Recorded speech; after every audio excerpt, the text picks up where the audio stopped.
Hey man, so we got episode 24. Smitty hit the wrong button, but it's all good. We got episode 24 of the Black Files. You know what I'm saying? It's all good that everybody has admin rights now. This is cool. You know what I mean? I like how everybody, get to do their own thing. You know what I mean? Get to press the buttons and all that. You know what I mean? But listen, you know what I mean? Let me start up that little Black Files music. You know what I mean? You know, and listen. As we are on our 24th episode, you know what I mean? We are marching forward to episode 25. All right. Yes, we will have 25 episodes coming very, very soon. You know what I'm saying? Definitely, y'all, please. You know what I mean? If you want, you know what I mean, support, send us, emails, text, whatever you got, you know what I mean, based on the shows. We definitely want to hear your opinions and your perspectives. All right. You know what I'm saying? And, any type of topics you want us to cover, you know what I mean? Definitely hit us up. Um, Now I'm gonna be honest. When y'all hit me on DMs on the weekend, it's very hard for me to get back to you on the weekend. Okay, so if you send me a DM on the weekend and you're not a part of the team, like you're not one of these two people up here, it's gonna take me some time to get to you. Okay, like I'm just gonna be honest. So um, please don't be offended. All right, I will get back to you shortly, and I definitely will respond back.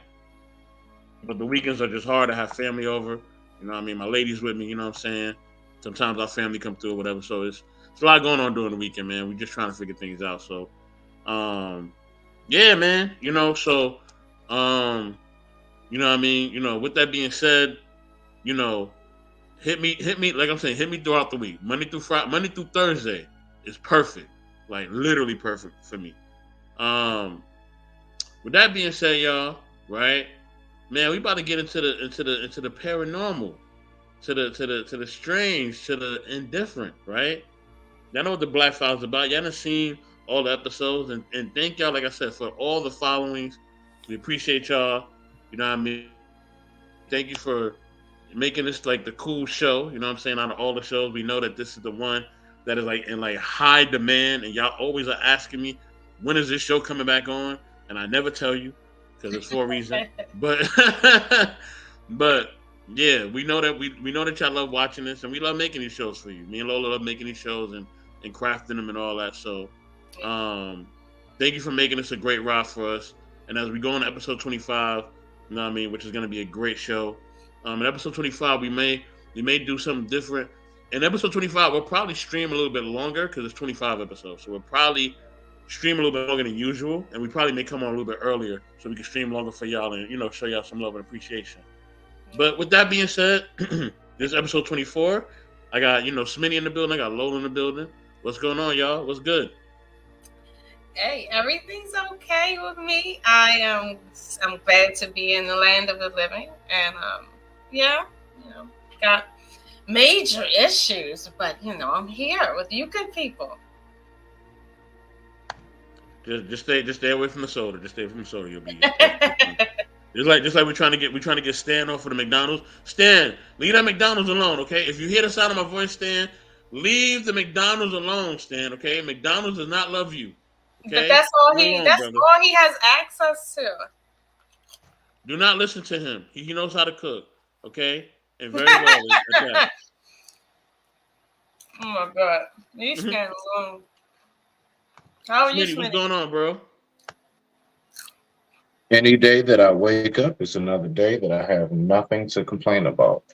Point blank, period. This is another day to, try to correct what was wrong yesterday and or prepare for the future. So with that being said, you can catch me here. You can catch me a little bit everywhere throughout this network and as well as embrace the grace. And with that being said, I digress. My mic is muted. Rock out. And definitely salute to Grace. We had a great conversation today. You know what I'm saying? So salute to her. Salute to everybody, man, I spoke to this weekend. Chocolate Earth, Vic, you know what I mean, everybody. And as far as and I want to lay this out here too. We have two things coming up that are really huge. We have our news show, excuse me, our daily news show that Evolution is doing. I think it may be, I don't know if she's doing it every day or every other day, but check that out. All right, it's gonna be in the afternoon. I probably won't be a part of that, but it'll just be her doing news segments and just kind of streaming whenever she wants to. Early Is in the that day on tomorrow. this? Is that on this network?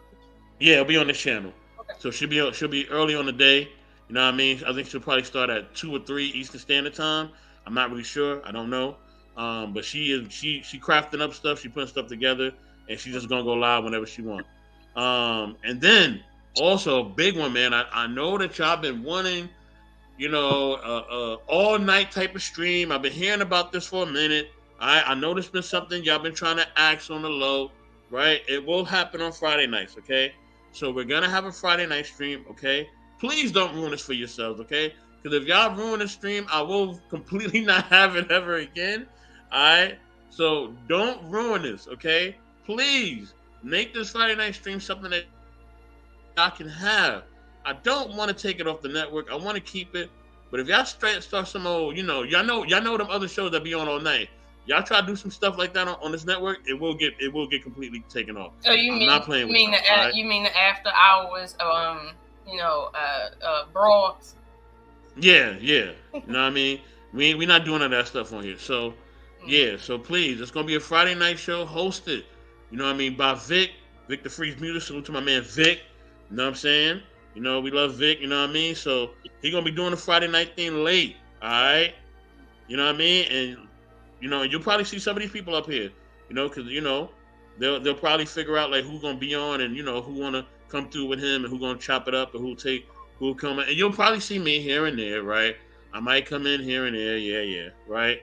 Mm-hmm. And I might start the show off with him, and then I might dip out, or I might come in late, or whatever. I mean, wake up in the middle of the night and jump on, fall asleep on the panel. But with that being said, yes, the Friday night late show is coming up, y'all. Okay, you know what I'm saying? Please, definitely, if you got any ideas for Vic, let him know. You got any ideas for me or anybody on this panel, let us know. But Friday nights, we will be rocking all night long, all right? You know what I mean? So, yes. But let me take a quick pause for the course because I got a curriculum coming up. All right? We got my man M3. M3, what's going on? We got Quantum. Twin, what's up, Twin? What's going on? You know what I'm saying? As always, the link is pinned in all of our platforms across the network, all right? Please check us out. If you want to come up, come up. You know what I mean? Including our family in Twitch. Twitch, what's going on? Twitch gang was good.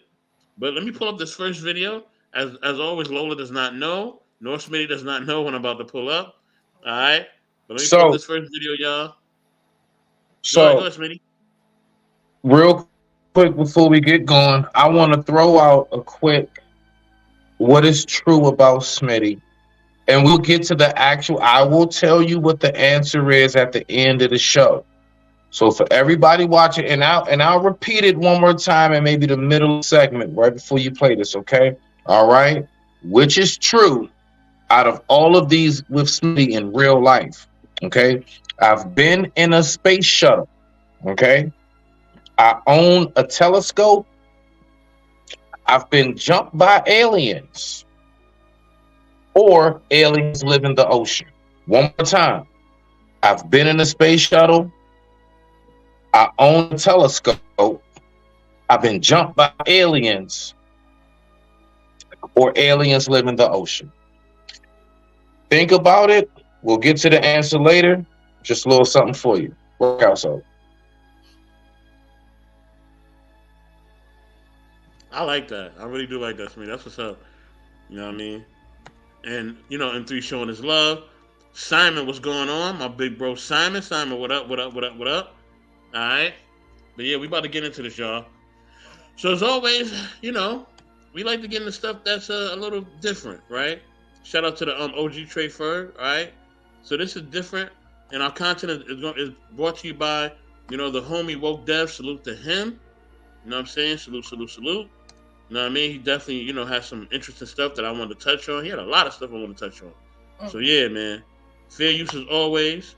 You know what I mean? To the young homie. You know what I mean? And let me throw up that fair use sign so y'all don't trip. You know what I'm saying? And let's get it going.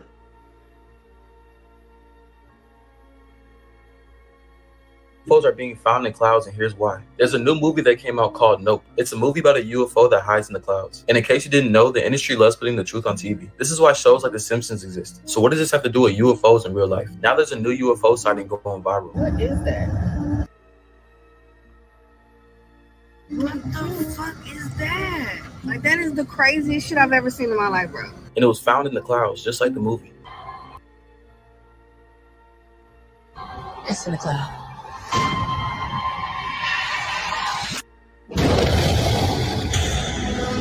And for those of you that still think that I'm reaching or capping, Universal Pictures, which is the production company behind the movie, commented nope under the video that's going viral with the UFO found in the clouds. And here's more proof in case you need that. They put the truth in our face, so stay open-minded when watching movies. And share this video so that more people know UFOs are being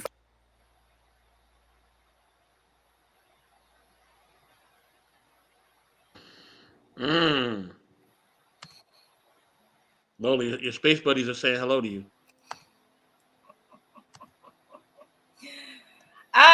Okay, so I'll go first. I have not seen that clip. This is my first time seeing it. I have seen the movie Nope. I gave it a 7 out of 10.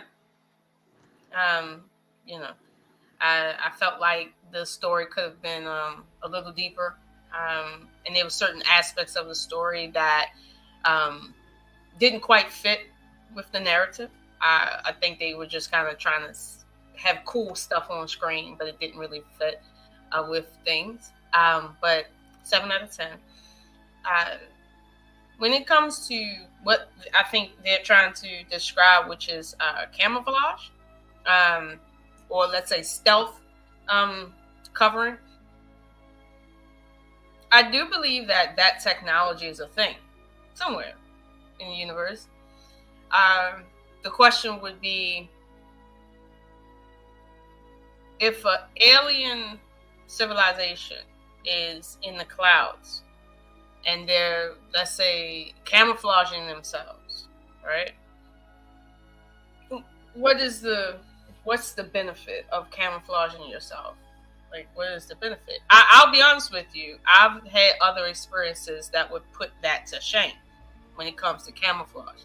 I do believe that there is better technology that even the government have right now that they've done reverse engineering on that would put that to shame. Like when it comes to camouflage, and I mean full camouflage, meaning there would be no clouds to sit and figure out that it's there through. Like I've seen some stuff that I'm like, yeah, no, that right there is totally fiction. Yeah, there's better stuff out there on the market. So I seen some a few years ago from China. They were developing basically light camouflage cloaks for their vehicles and for their soldiers, and it was quite impressive. But even that, the technology has moved well beyond that. So I think people are excited to see this because it might seem like, okay, well, yeah, like if aliens were hiding, what else would they hide, right? But in truth, like, trust me, we're well beyond what that movie portrayed. Well beyond, huh? Yeah. Smitty, what say you?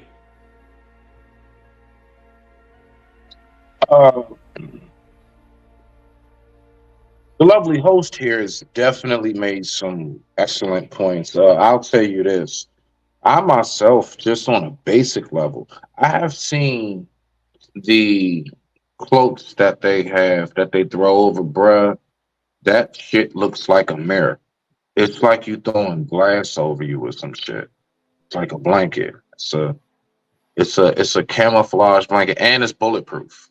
It's absolutely out of this world impressive. I will say that. So I do get what you're saying as far as I've seen better shit. Yeah, I've seen that on the ground, just on regular YouTube videos of people demonstrating it. Just look that up. I don't know. I think it's like the glass camo blanket or something. You'll see people throwing it over them, and it's, bro, that shit is out of this world how it works. I can't even get it. But now, when it comes to these things in the sky, I will say I also have my skepticism, because you know what I be thinking now. Anybody who knows about aviation, no matter where you are.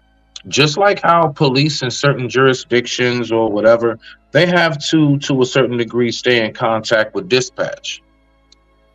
I find it fascinating how, you know, it keep being these videos of something flying through. Where I can say right now, let you be a personal private plane owner. You're going to continuously see the parts people don't know. You're going to continuously be on that radio announcing yourself, so you don't get what? Shot down. You can fly certain places, they gun you the F down. And I just find it fascinating. There's never no like, because I'm thinking to myself, I'm like, all right, I know how that works to a little bit. Never been in one of them, but I have relatives and stuff who's been in like the aviation aspect of the military. Bro, you have to announce yourself everywhere you are in a plane. It's like every couple of miles, because you never know when you landed, because airspace is different than ground space. You can be in another jurisdiction in minutes like that. It's nothing. So you have to always make sure that folks know who you are, where you're going, your purpose, not just, you know, blah, blah, blah, number 7619, and everything else. You announce yourself. There's never nothing shot. I have a strong feeling that, yeah, it's not right, because our government, to land it, our government definitely would only ask once or twice. Nigga, you don't respond, so you telling me there are unidentified objects just flying in our airspace, unshot at? Then I think we need to question the military and how well we are being protected, if that's the case. So you telling me just silver tinfoil and shit or whatever it is can fly over us, some Star Wars shit. We know, okay, they communicate with whatever. Are some things stealth? Yes, stealth works, but I promise you, even down to the people who create stealth, they also have anti-stealth. Just like how we have snakes with venom. Yep, A lot of times, if you get bit, right, you anti-venom. So I'm just saying. So with that being said, I digress. My mic is muted. That's where my head at right now.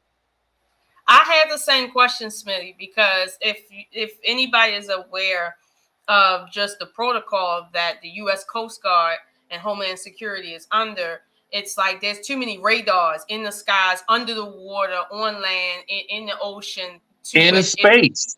In space. On top of that, that if anything should come into it, you're gonna have something similar to the Cuban Missile Crisis, basically. If something should penetrate, now if something isn't penetrating their radar, but it's in our airspace, that's a bit more concerning.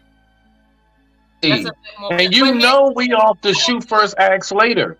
Right. I think they're gonna radio you once, and then they're gonna tell you we're radioing you again. And if we have to radio you a third time, after that they're gonna kill you. That's it. You get 3. Like I think it's 2 chances, and then the third chance, if you don't respond, they're letting you know you're engaging in an act of war. So I'll be honest with you. At this point in time, I'm inclined to think that if whatever people think they're seeing is in our airspaces and our Homeland Security is not picking up on it, you're talking about a level of technology that is beyond what this planet understands at this point. Facts.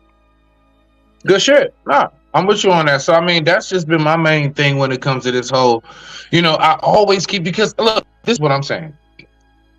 How are our locals able to catch this shit in a truck or something on a highway flying by, but our U.S. governmental highly technological cameras and radars and lasers and all that other shit didn't? How were you able to catch it on your phone before they shot it down? I'm just saying, this is the shit nobody ever asks. Third eye open. I digress. My mic is muted. Rock out, so. Well, I'll say this, Smitty, just to the point of how, right? I'm not saying that it can't happen. What I am saying is that for you to catch something real, like tangible on screen, that it's a very rare thing. But if you do, it's very short-lived, because obviously you're talking about technology that's moving at a pace that we are not comfortable with in terms of just looking at it, let alone capturing it. And then you're talking about it's doing things that we don't understand. Like if something just started to manifest out of thin air, you would have to blink your eyes so that your mind could try to understand what's happening, because that's outside of our purview in this side of the galaxy. So I think a lot of what people put on TikTok and online, like in the video, it can be people sensationalizing what they think is there. Like, for instance, the last footage where they was looking up in the clouds and it looked like something, a ring.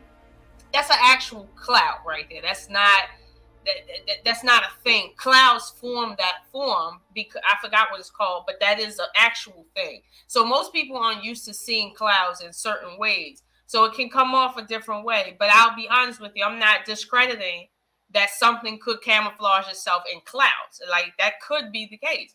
But until you have hard evidence that is the case, right now we have people saying, listen, ain't nothing camouflaging itself. There's some shit up there glowing, moving around at speeds we don't understand. It ain't camouflaging shit. So, I mean, this is where we're at. So I get it. People want to stay vigilant, looking for the answers. But I think as long as there's some people like ourselves that are not going to jump off, the edge, and we're going to vet this seriously without being fanatics, I think that's a healthy way for society to be. But okay, so Lola, and I'm pretty sure because you are a highly intelligent woman yourself too, as well, right? I do believe, and also I believe a lot of tests are being done to see what the pre-reaction of the masses will be. That's right. We all have heard how they're going to, like, for example, let's just, like, I ain't trying to go too off the subject, but like that whole Antichrist thing. The government does, like, the technology to make a hologram in the sky is real. So it's so tough. It's so difficult when we have so many real places, like little small pockets like this right here. And then we have major things like Frontline News, which is just the fakest shit I think anybody with a half a brain can see. Right? So what I'm getting to is this. The things that we see in the sky, like chemtrails, all these things. I do believe that there is a certain amount of, like, let's just dip the toe in the water and let's just see how they react. Let's just see how let's see how they take to it. So I'm gonna be real with you. You know what I do believe the best way to get the government to just throw it out there, believe it or not. Now, I know it won't happen because people are too geeked up. They are too geeked up to have that moment. Like, I knew Bigfoot was real. But the fact is this. The best way to get the government to open up the real shit is let's just act like everything they're saying isn't real. The fact is, those, ghost hunters, alien chasers, tornado watchers, all of that shit, they know that they have their audience of fanatics. What's that shit? Preppers, preppers, all that shit. All of these things are circled around Armageddon, the end of the day, the Lord coming back, you know what I'm saying? All that type of shit. So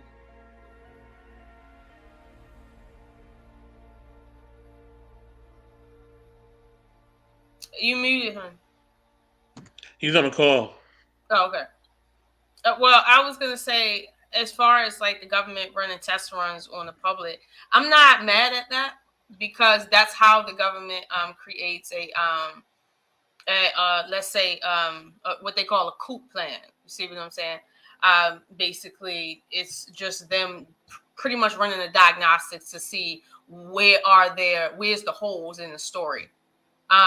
If the holes in the story in the story is if we should have an emergency and people respond a certain way, it's that's the only way for them to know how to really respond. So the government doing little test runs on the public, I'm not upset at that. But I'll say this: if the government, like Smitty mentioned, if they go and say, well, everything you're saying is fake or real, if the government entertains the conversation at all, that means that they're going to have to turn over certain documents from certain departments that are deemed classified, and they're going to have to declassify it, because if you're saying something is real or it's not real, like either way, this is going to be a problem. So that's why the government takes the neutral position and they kind of stay out of it, because they have their own interest to protect when it comes to public safety and global emergency management.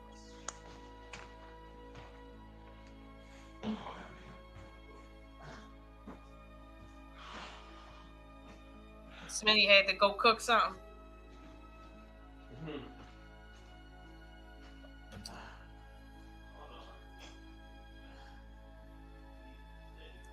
Smitty, where you go?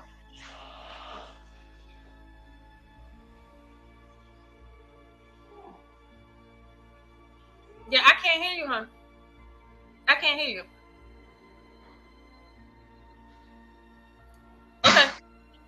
Okay.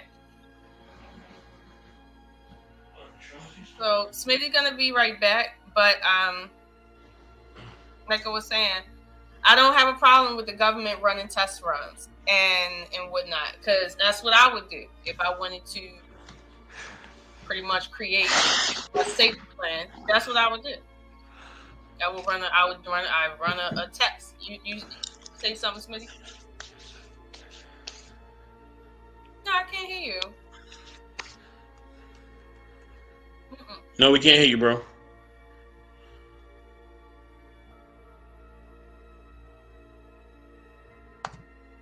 All right, he'll be back. So salute to Embrace the Grace. Grace, I see you in the building. What's going on, family? What's up? But our brother, Great Pill, had a question for us. What was his question? So his question is on the panel: is anyone on the panel a flat earther? Yes or no? I told you, my answer was I'm not really sure. I don't know if the earth is flat or round. I think it may be a combination of both. You know what I'm saying?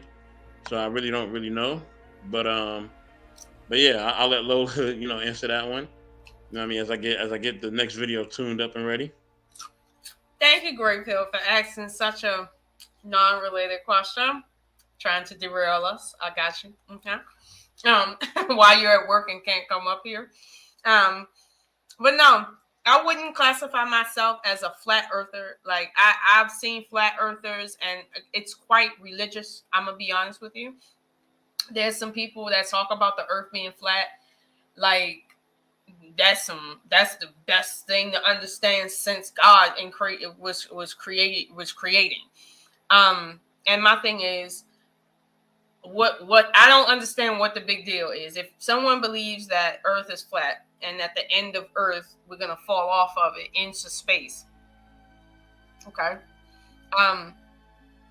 what's the excitement about? If you can prove that most planets are flat, like flat pieces of land floating in space or whatever the case may be, I don't know. Like at the end of the day, are you mad that the scientists are saying that everything is round and that the circle is the basis of creation? Like, are you upset about that? Because I mean, they're only going on the data, so I don't understand what this big deal about flat earth is. Like, even if earth was flat, what is the big deal about making it a religion? Like, I don't understand. I don't consider myself a flat earther. I do believe that there could be some truth about maybe some stuff that they talk about, but again, this is stuff that is not tested for me, so it's just stuff I hear that I respect, but I'm not a flat earther. No. Okay, Great Pill. Okay. If you are lost in the sauce, okay, I said I first said I don't consider myself a flat earther, but I went on to explain that the reason is because that's become quite religious, and I don't understand what the big excitement is about when it comes to flat earth. I just don't understand. Can y'all hear me? Yeah, I can hear you. There we go. All right, bet that. Yeah, no, I had a phone call come in, and that shit interrupted. I think it disrupted my whole audio. But go ahead.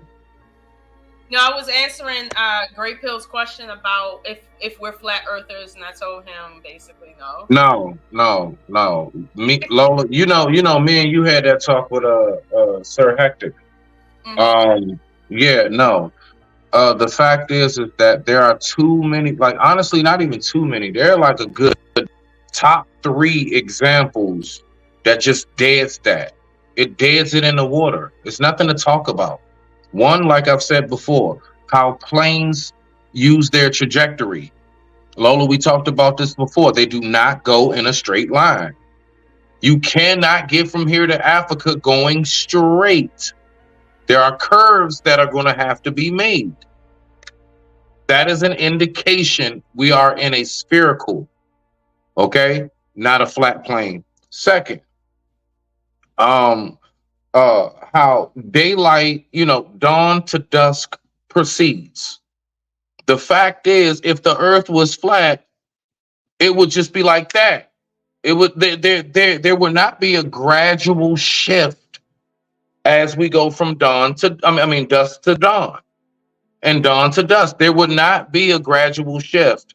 It would just turn on like a light switch because it's flat. So it's just flipping. The earth is moving at what? 15, like I think about 1500 kilometers per second. Come on now. So if it was flat at that speed, bro, like days would not be no 24 hours. Damn, Lola. Can you hear me, Lola? I can't hear you now. I can't hear you, Lola. Yeah, Lola's on mute. She knows that. Yeah, she's on mute. Oh. My bad. No, my bad. I'm thinking my phone tripping again. My bad. Hey, look, I got some good weed tonight. We talking about alien shit. Stuff gonna pop up. My bad. I'm back. I'm not. Let me say this real quick, y'all. Go ahead, though. Let me no, it's not flat, Great Pill. It's not flat. Yeah, let me give a shout out to what to watch on YouTube. Let me give a shout out to Mav, what's going on.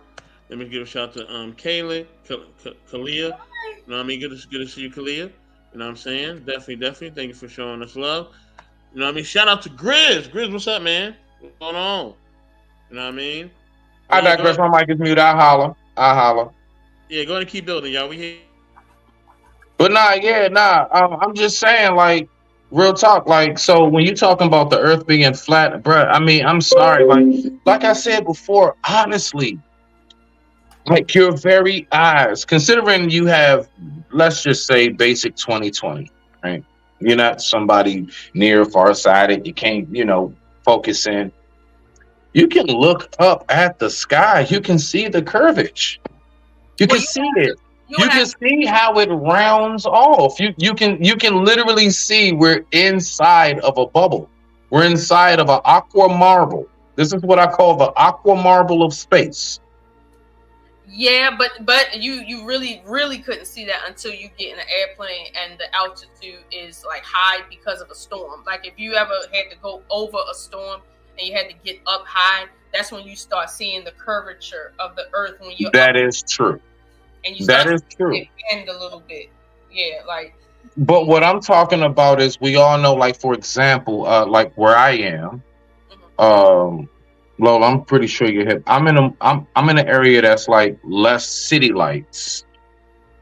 So the view that I have, it's a little different. Okay. The view that I have is slightly different than, other areas. And you know how it is, like people who live like in the mountains.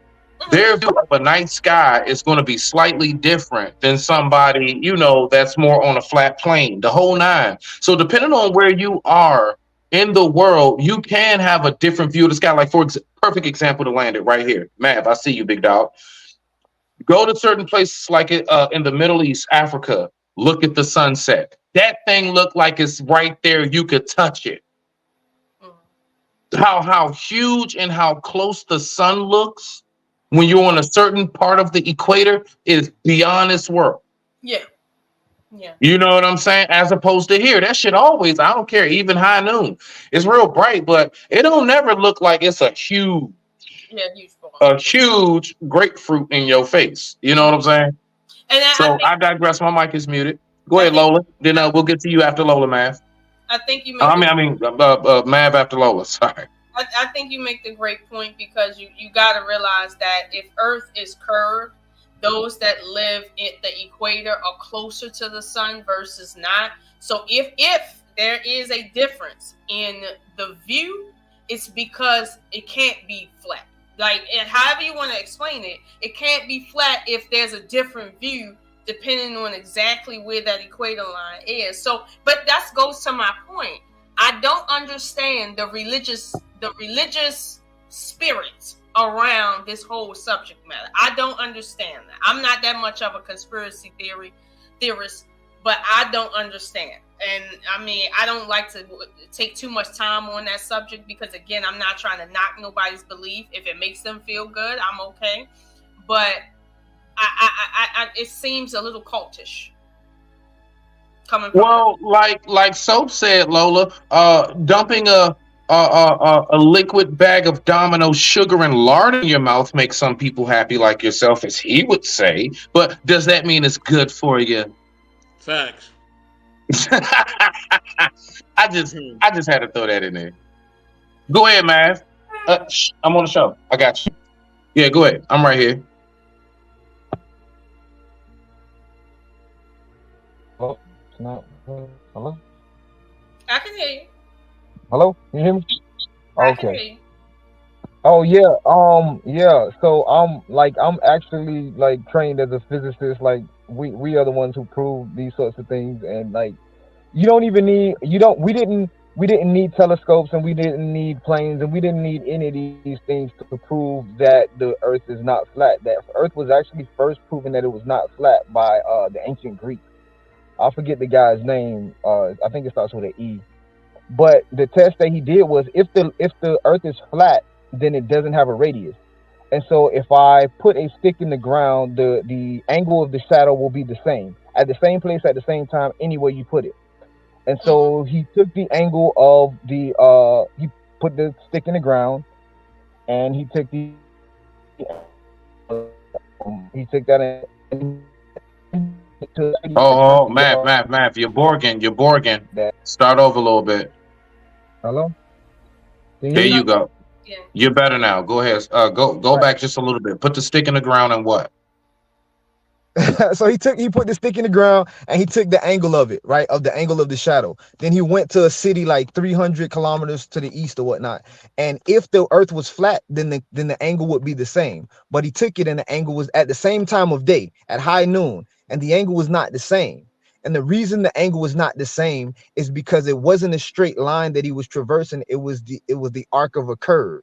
And we actually used that arc of the curve to calculate the radius of the Earth. And the radius of the Earth was calculated from that calculation to within 2 decimal places. And it is actually true. So it isn't conspiracy theory, it isn't magic but these, as you said, Lola, it is a highly religious group, and they come from trying to take a literal interpretation of the Bible. And there are parts of Revelations that talk about a hierarchy of heaven and earth being on the bottom. And so they see it as linearly straight up. Like, they believe that when you die, you go up above your head, and you go to the next level and the next level and the next level. And it's like, no, if you go up above your head, there's clouds, there's outer space, there's moons and stuff like that. Like, whatever people's religious beliefs are of where we go, there's still places and things that we don't understand. We don't understand what consciousness is. So we don't know where that thing goes. No scientist is going to sit up here and tell you where that goes. But as far as the shape of the planet, the shape of Earth, the shape of other planets, we know that. And that's been proven. Like, that's done. Yeah. I think if someone had their own telescope, you could probably see at certain nights, you could use your own telescope to see different planets and to see Right. they look like. You don't actually need to rely on the media or the government to show Right. you something. And I understand what they're saying. They're saying that they don't trust the government to tell them whatever the case is. Okay, fine. Go get your own telescope. Go Right, look out right. there. and then see it for yourself. So this is again why I feel like it's very religious, and this is what turns me so off about it. It's just the religiosity of it all. But yeah, Mr. Best, you had something to say about that before you move forward?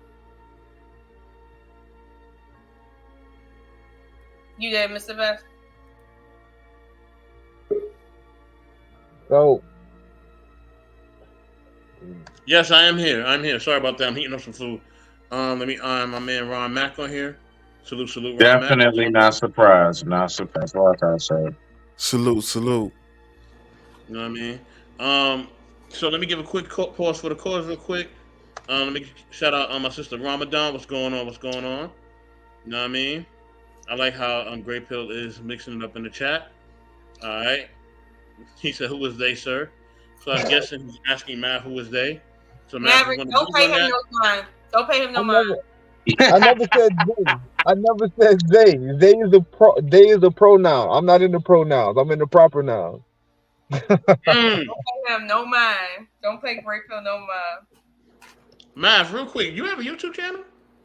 I do, but I don't be doing nothing with it. It's a little bit on there, but it's Maverick period. It's Maverick period, not the symbol Maverick period. I should put it on my thing. Jimmy, put your info in the back chat. We're gonna discuss some business. Put your info in the back chat. You know what I mean? Because I definitely gotta have you do some stuff with me, dog. Definitely. But yeah, brother, Ron Mack, man, definitely build on what you heard, and I'm gonna get to this next video. Go ahead, do y'all thing. Go to the next video. I'm about to roll up. Nah, fuck that. Fuck that shit, nigga. Drop some of the link to that music in the description, nigga. Yeah, real shit. Drop some of that fire, brody. I support mine. Rock out. You know I got you, Smitty, man. You already know.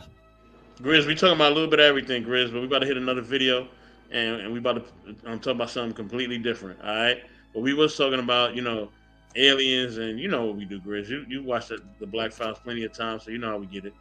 But yeah, this next video, man, fair use always, brought to you by my man Woke Dev. You feel what I'm saying? You know what I mean? So here we go. Hold on 1 second. Let me pull up that video.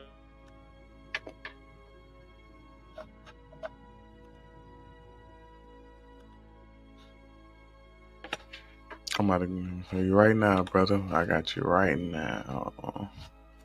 Proof that life is a big manifestation. If you look around your room, you'll realize that everything in it was an idea that became reality. This also applies to every creation in society, including entire cities. And all these ideas together create the world that we know today. But how is this even possible? The reason you're able to manifest an entire reality is because you're an expansion of the universe. And since the universe is constantly expanding, your mind is always creating something. Things like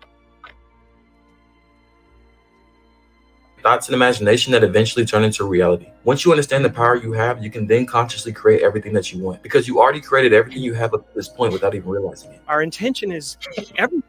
Nothing happens on this planet without it. Not one single thing has ever been accomplished without intention. So be careful what you think about, because this is proof that life is a big manifestation. If you look around your room, it's hilarious.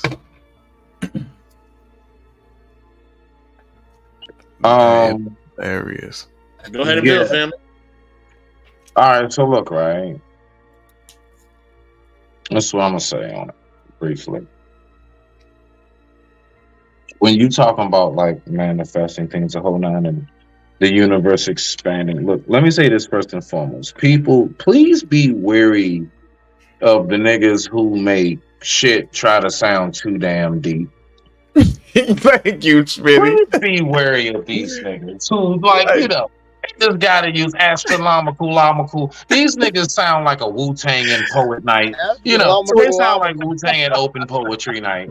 And it's to explain some simple ass shit, like, nigga, duh. Get your ass, duh. How the fuck else you think you gonna be able to buy a car, a poster, a house, a TV? Cause you gotta goddamn go out there and go get this shit, stupid.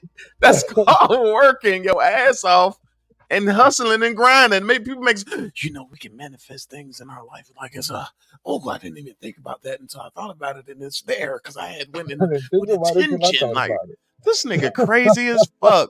But we feel it though. We love all of it though, for real. We I understand. mean, But you it's know, easy. But hold on, let me say this. Hold niggas on. gotta throw But that hold on, season Smitty. Hold on on, it. hold You on, know, we hold on. got season. We Hold got on, sprinkle hold our on, shit. hold on, Smitty. Hold on. Okay, but this is the point, right? I'm glad you said that. It's easy for us because we the original consciousness. You know what I mean? We the original God. We the original state of human or just life existence, period. Right? So this is easy for us. You know what I mean? If you go through the pyramids, you go through anything else, we are the manifestation of just anything that has existed. So it's not hard for us to literally point that out easily. You know what I mean? But if you're not from, you know what I mean, our tribe and you one of them other folks, yeah, it may be kind of indifferent for you. You may not understand the lingo or the vernacular. So you're saying we come from that we are the original tribe of wisdom, correct? Exactly. I agree. No disagreement. So guess what? Part of wisdom, that means that then we should be the founders of sometimes, nigga, less is more. Okay? I'm just saying. Hold on, you even said them other folks be out of control and doing weird stuff. You said that one time on the show, and you allowed me to end the show real quick. No. Agreed. I stand on that. Agreed. Then we gotta expose truth to life, right? If they're on that weird time, right? They're not. Listen, all me and Mac basically saying on that real quick is like, bruh, the way he was explaining, like, look, I'm not gonna lie, because listen, you know, also a part of wisdom is knowing how to also meet people where they are. Mm-hmm. You need to know if you're talking to a mass audience, bro, everybody's not on that astronomical level with you, nigga. You ever heard the old saying, tell it to me like I'm in the 4th grade? Or I'm 4 years old, something like that. You know what I'm saying? Like, bro, just give it to me in a nutshell. Break it down simple. And there's nothing wrong with that. That takes nothing away from your level of intellect just because you wasn't using astronomical, logical, you know, spaceological, and all this other shit. Just because you weren't using all these huge fucking phenomenal words that have to be 8 and over, it's okay to say and it is, was, that, and some. That's okay. As long as the message is getting through. And you know, the greatest part of wisdom is knowing your audience, knowing how to read the room, and knowing how to deliver the message. You need to know when to turn that shit up, and you might have to be on some gangster shit just to get your message across. You're going to be in a whole different group, and you may have to go ahead and sophisticate that bitch up. You may have to go ahead and put that tie on real quick, son, and you may have to go ahead and watch your tongue. Can't use no shit, damn bitch, no, none of that, to get your message across. Oh, yeah. So I'm just going to say it on that aspect. So I get you. I'm not saying nothing you saying wrong, also, bro. People can also do it to they'll explain something so deep that it'll question reality for other people, and that's the wrong way to do any fucking thing because you're explaining it. But hold on, doesn't that need to happen sometime, brother Ron? Don't it need to happen sometime? Sometimes. Yes, it does happen. It does happen, but people who are taught in different wisdom schools, and I'm talking about your priesthoods, they're taught that your job is not to strip someone unbeknowing of their reality because you have a wisdom beyond theirs. That is actually forbidden in most occult circles. You gotta meet people where they at, because what you know can cause somebody to question reality and then feel the need to question whether or not they want to delete themselves or someone else. If they're real or fake, they be like, am I real? Like that can happen. Or stay in the cult. Right. Oh, yeah. Well, you're trying to see on some Lola, you're trying to see on some Inception type stuff, huh? No, I wouldn't say that. I would just You're Mr. Best in the world. You're beyond exception, sir. No, wait. I wouldn't say Inception, not exception. Okay? Not exception, but Inception. No, I wouldn't even say Inception. I think it's like Smitty is asserting. It's very simple that people will learn at their own pace. You can't make someone, as they say, you can't make a horse drink water. You can only bring them to the river, and they'll drink when they want to. That's how it is. So, but if you try to force a horse to drink, you're probably gonna kill it. That's what you're probably gonna do. So, I mean, at the end of the day, it's no real need to bring people to your level. and honestly, right, every one of us, the level we are at right now, we worked hard alone to get here. Nobody gave us the quick version of what we all had to go through step by step and learn. Wisdom is not knowledge. Wisdom is experience. Is gained by experience. That's what I'm saying. We had to go through it. So if you try to, let's say, elevate the next person without them going through all the steps that you took to get there, to a degree, you are robbing them of their learning lesson, which obviously isn't good. So that's why I don't try too hard with that. Like, not with that. Let me correct what I said too, because I don't want that to be on the world forever. I said knowledge. I said wisdom is not knowledge, it's experience. But what I meant to say was knowledge and wisdom is together with experience. That's what wisdom is. Knowledge and experience together. Well, I'll say this. You can, I always understood the word knowledge to be broken down between knowledge means to know a thing. To know, You can't know a thing from somebody telling you about it. You have to know it through experience of it. And wisdom is not about anything physical. It's about knowing when to use a thing, knowing when not to use a thing, knowing the thing and its purpose. So what it does, yeah. So it's like it's a slight difference there, but yeah, they do go hand in hand. But I would agree with your first statement, even in terms of just it's you two niggas just did exactly what we're talking about. You took something very simple and you made it difficult.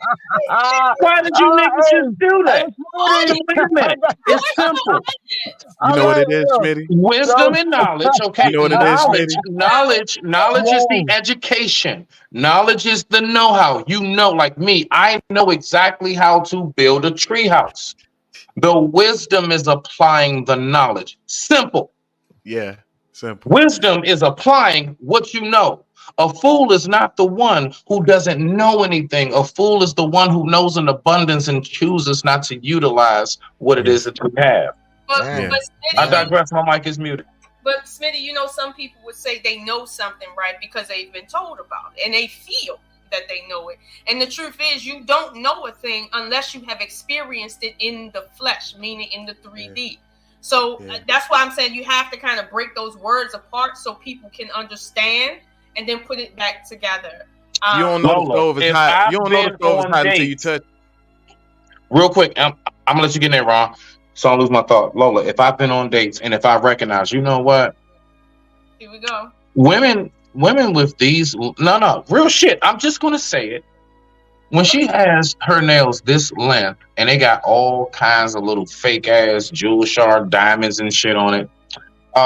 When she demands that we go here on the first date, the edges. Okay. All right. I'm just saying. So if I go through all of these things now, if I notice, you know what? This is the 5th time. I see the edges. I see the nails. I see the makeup. I see oh shit. Okay. Green tracks. Neon green tracks. Okay.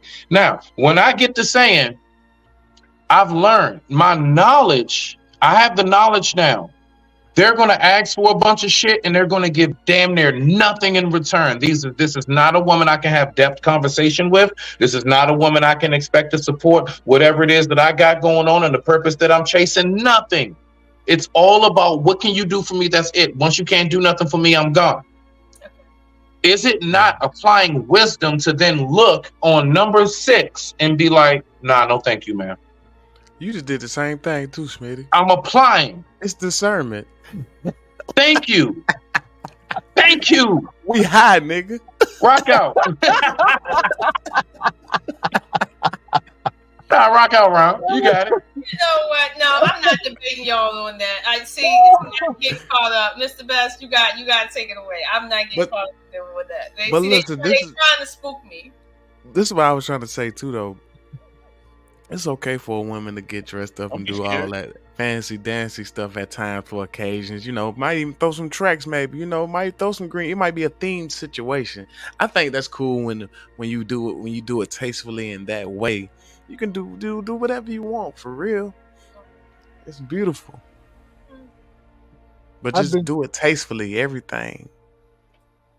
I think what it was about was like that it's levels to this thing, and like if you on a certain level, like and like you were saying earlier, if you on a higher level, like not like one level above, not like a 10th grader to a 9th grader, right? But if like a 12th grader try to explain some stuff from 12th grade to a 3rd grader, like that's just it's either gonna go over their head or it's gonna blow their head up, and they just gonna be like completely out of it, like it can even demotivate people, and this is why it's levels to education. They want you to go step by step by step, because if I drop integral calculus on you in 3rd grade, you're gonna be like, I don't ever want to do math. I don't ever want to look at this. If I throw that on you at that level, so whatever level you at, you have to. Or you might gravitate to it. True indeed. You might become fascinated with it. True indeed. You just got to know who you teaching. Right. And this is why even topics such as math, they have age specific or age relevant, ways to explain these things. And so, but as you gather those skills and whatnot, you can get to it. Eventually you get to it. But even talk about fiends and dope heads, like a dope head that's been doing like mountains for years, they ain't gonna have the same tolerance as somebody who just took their first bump yesterday. It's levels to everything in life, everything. So that's my take. Well, one thing. Hold on. Okay, so let me take care of this. Wait a minute. Hold on. You already know why that's sitting there. You already know why. So because that's personal. Use wisdom. Use wisdom. I am, but listen. Okay, so. Anybody who's been to your channel, Tika, would know that, okay, all right, that wig right there, that's a character. That's one of the main characters. Okay, cool. You sure? And Bubbles is an awesome character. But the thing is this. There are a lot of people, when you pop up on the panel, they're not going to know that blue wig is one of your characters on your show. They wouldn't know that. You see? So all I'm saying is, with what you're saying right here, that's a stereotype. No, things are only a stereotype when the stereotype is lived up to. I digress. My mic is muted. Okay, don't. Let's not go into that because that's a sensitive. Okay, Mr. Bassett, what's your next? Ain't nothing sensitive. I said what I said. And that's the fuck it. Go ahead, bro. She might even come up here on that one, man. So the Dragonfly. She might, and if she do, I'ma run. That's okay. I'm quitting. You don't know, baby D. You don't know, baby D. Let's hear. I got it fresh out the commissary. All right, we're gonna go to the next video, y'all. Let's see where our brother Woke Dem takes us.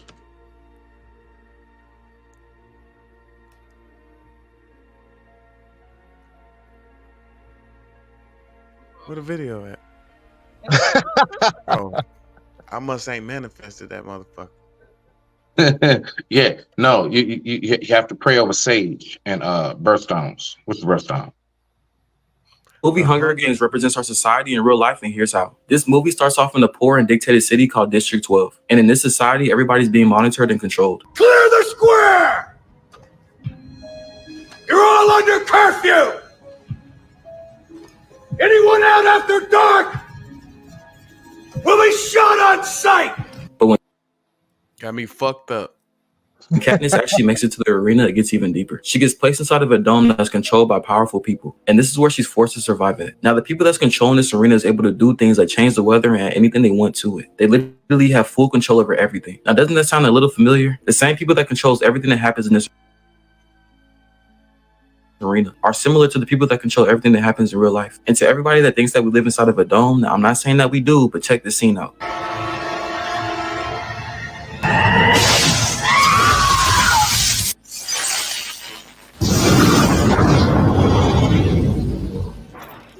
There's also a scene That's why we shouldn't take movies. in this movie where she found out she can break it. And who knows, that could have been some type of symbolism to the truth. So you might want to rewatch this because the movie Hunger Games that boy need to start watching movies. Nah, look. say this real quick. Let me say this real quick to that, Man, right? 90s movies would have been a trip for him, man. Gremlins, I'm talking Chucky. That boy wouldn't have been able to sleep. Nah, bump that. He wouldn't have made it past Goonies. But let's just right here. This is where we are with it, right? You know, Guys, Chucky the doll might be real. He might actually be real. This is where I'm at with it. Like, all right, so I'm not gonna lie, Ron. I ain't gonna lie, dog. Like, I am one of those. I tremendously do believe there is a lot of real shit that's shown to us in movies, dog. Yeah, for sure. And you know what they do? You know what they do? Like, for example, how we started off alien-wise. Let's take Men in Black. Perfect example, I believe. Oh. All that shit of them, I want you to think about how it's set up. Him and the white dude, I forgot his name. Y'all know the original white dude. They go down underground, way down underground, miles and shit. And the walls is basically built out of just like the earth that they're down there in type shit. And all of this highly technological lab, that shit really exists. Not exactly Men in Black, but that shit really does exist. See, that's why. You see what I'm saying? So I'm just saying, I do believe, to land it, I do believe there are a lot of real deal hints of things that are really taking, events that are really going to happen a whole lot. Because just like how you was saying with the women, their weather controllers, no, that's a real thing. Like, they can make it rain over your city if they want to right now.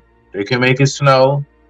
They like it, like this technology is real right now, just as real as the watch that can let you receive a text and or answer a phone call, which once upon a time, this shit was only in the high tech shows, like James Bond or something, or some kind of, cartoon. Isn't it's in our face now. Think about it. Isn't it a good thing though, Smitty? You gotta think about it. Like some of it, no. Some of it. I'm just saying, as far as I don't think he's off on what he's saying. He's not that far off. Movies show us a lot of real shit on the low. Yeah, but we look at shit too deep sometimes. You remember when they first came out with touchscreen cell phones? Everybody was like, "Oh shit, I ain't getting me no touchscreen cell phone. Hell no, I like my buttons on my BlackBerry." My BlackBerry, I like my flip phone. Hey, yo, I was one of those. I like my buttons. We all was. I bet you, I couldn't pay you to use a motherfucking phone with a goddamn button on it right now. Right, yeah, you right about that. So we look at technology. We look at it fucked up. Hashtag no more payphones. Right. It's just we gotta stop getting so. Listen, when you get up in age, the older you get, the more you start thinking deeper about life, because you know what I mean. You start seeing things in a different way, right? But then we look at new technology and new things that's happening, and we look at it like, oh hell no, these motherfuckers crazy, because that's what they did when we was coming in the game. They like, let me get my tank right out the box real quick. Think about it, man. Bro. Let's go back. The civil rights days. It was some old Negroes that was like, y'all boys crazy out here doing this civil rights stuff, talking to them folks like that. What is wrong with you? Well, okay, let me say this, right? And just to kind of calm or quell some fear. Controlling the weather allows us a certain freedom as a species on this planet, meaning this. There was a time in history where we didn't control anything like that, and there were famines for years. Mm-hmm. And people got sick and died in the thousands, okay? So being able to control the weather means if there should ever be a circumstance where the weather isn't weathering, we have some level of control over our destiny in terms of our crops, in terms of just a lot of things. If, let's say, there's a superstorm that decides to rail up from the oceans and starts to create snow, like deep as buildings out here, we have the ability to stop the storm in its tracks because we have the technology to do so. No, Lola. No, Lola. But hold on, but wait a minute. So go ahead. My thing is, being able to control the weather has been understood from a negative standpoint versus a standpoint of having the ability to control something that we actually probably should control, given how sensitive space itself is. It's a very violent place. We're overdue for a world catastrophe. Overdue. So right now, every bit of technology we have should be going into protecting the Earth's atmosphere and protecting our homeostasis in terms of the weather, because right now the Sahara Desert is expanding exponentially and crops are failing, and that's driving people further and further into the Congo. And you see what's happening there. So Lola, look, you didn't say it exactly what I was going to allude to on that. So when you say, okay, yeah, that is a benefit, I'm not going to lie. I would much rather, me personally, I would much rather cross my fingers on Mother Nature as a farmer for that rain for our land, as opposed to knowing if the government wants to shut us the fuck down because we're protesting on our goods, oh yeah, they can keep us from getting that rain. So when you say that, I mean, honestly, that's the first thing I think of. I believe the control of the weather, because think about it. They think so much larger. We looking at that one tomato or that one patch of cherries or apples in that grocery store, that one produce aisle. They're looking at the world and what that produce aisle produces. And I'm telling you, like, they real deal. Who's this? I got you, Brody. All right, welcome, brother Allen. But nah, real shit though. So all I'm saying, to land it real quick, I don't like that. I would rather take my chances with Mother Nature and whether we get the rainfall or not, as opposed to, you know, we can make it snow in Cali, and we can make it, you know what I'm saying, rain in Southern California or some shit. I don't know. I got a hard time with that shit. Never rain in Southern California. Come on now. It can with the government in 2024. I digress. My mic is muted. Right. Can I say what? So, Smitty, hold on, Smitty. What you gotta understand when you use wisdom is that with everything, there's a dual face. You don't have a technology without having a drawback to having it. You can't have your cake and eat it too. For instance, if that volcano out west, it's my cake, Lola. Who's supposed to eat it? It'll go to waste if I don't. I'm sorry. I don't like that saying, but I got you. My bad. I'm sorry, Lola. Finish what you were saying. Go ahead, finish what you were saying, Smith. No, we're not gonna do that, Lola. You got it. I'm sorry, Lola. No, you go ahead and get it. I'm sorry, Lola. You got it, Lola. No, you sure? You sure? I'm very much so. 100%. 100%. Okay. Hey, but you know what I think? What I was gonna say is that volcano out west erupts, and it has been showing signs that it's gonna erupt. Do you understand that there will be no sunlight here because there will be a major storm over this entire continent? And if we don't have the technology to clear that storm, we won't be eating anything according to Mother Nature. Mother Nature does not care about you, literally. It doesn't love you. So my thing is, you can't have the government protecting you in one instance and then telling the government, I don't want you to protect me at the same time because you want your freedom. Freedom isn't free. If you want protection, there's going to be a level of non-freedom that come with that. And you have to use your wisdom when you say, hey, I want to expand because I have the knowledge to do so. That means you got to leave something behind. So we can't be crying and complaining at the same time about stuff. We can't do that. Like, you just can't. But go ahead, Mavericks. So what I wanted to say was I wanted to talk about what is and actually is not possible. Right? What is we don't control storms. We don't have the power to do that. If we had the power to do that, George Bush would not have to have lived through being blamed with what happened in Katrina. So we don't have the power to control storms in that way.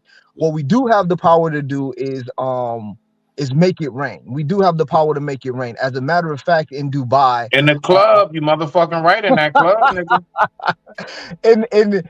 And as a matter of fact, one of in Dubai and the United Arab Emirates, they actually fund what's called cloud seeding. It's where they seed the clouds, and this is how they get things like almonds and dates, which actually require large amounts of water. The reason we don't do that is because it's counterproductive.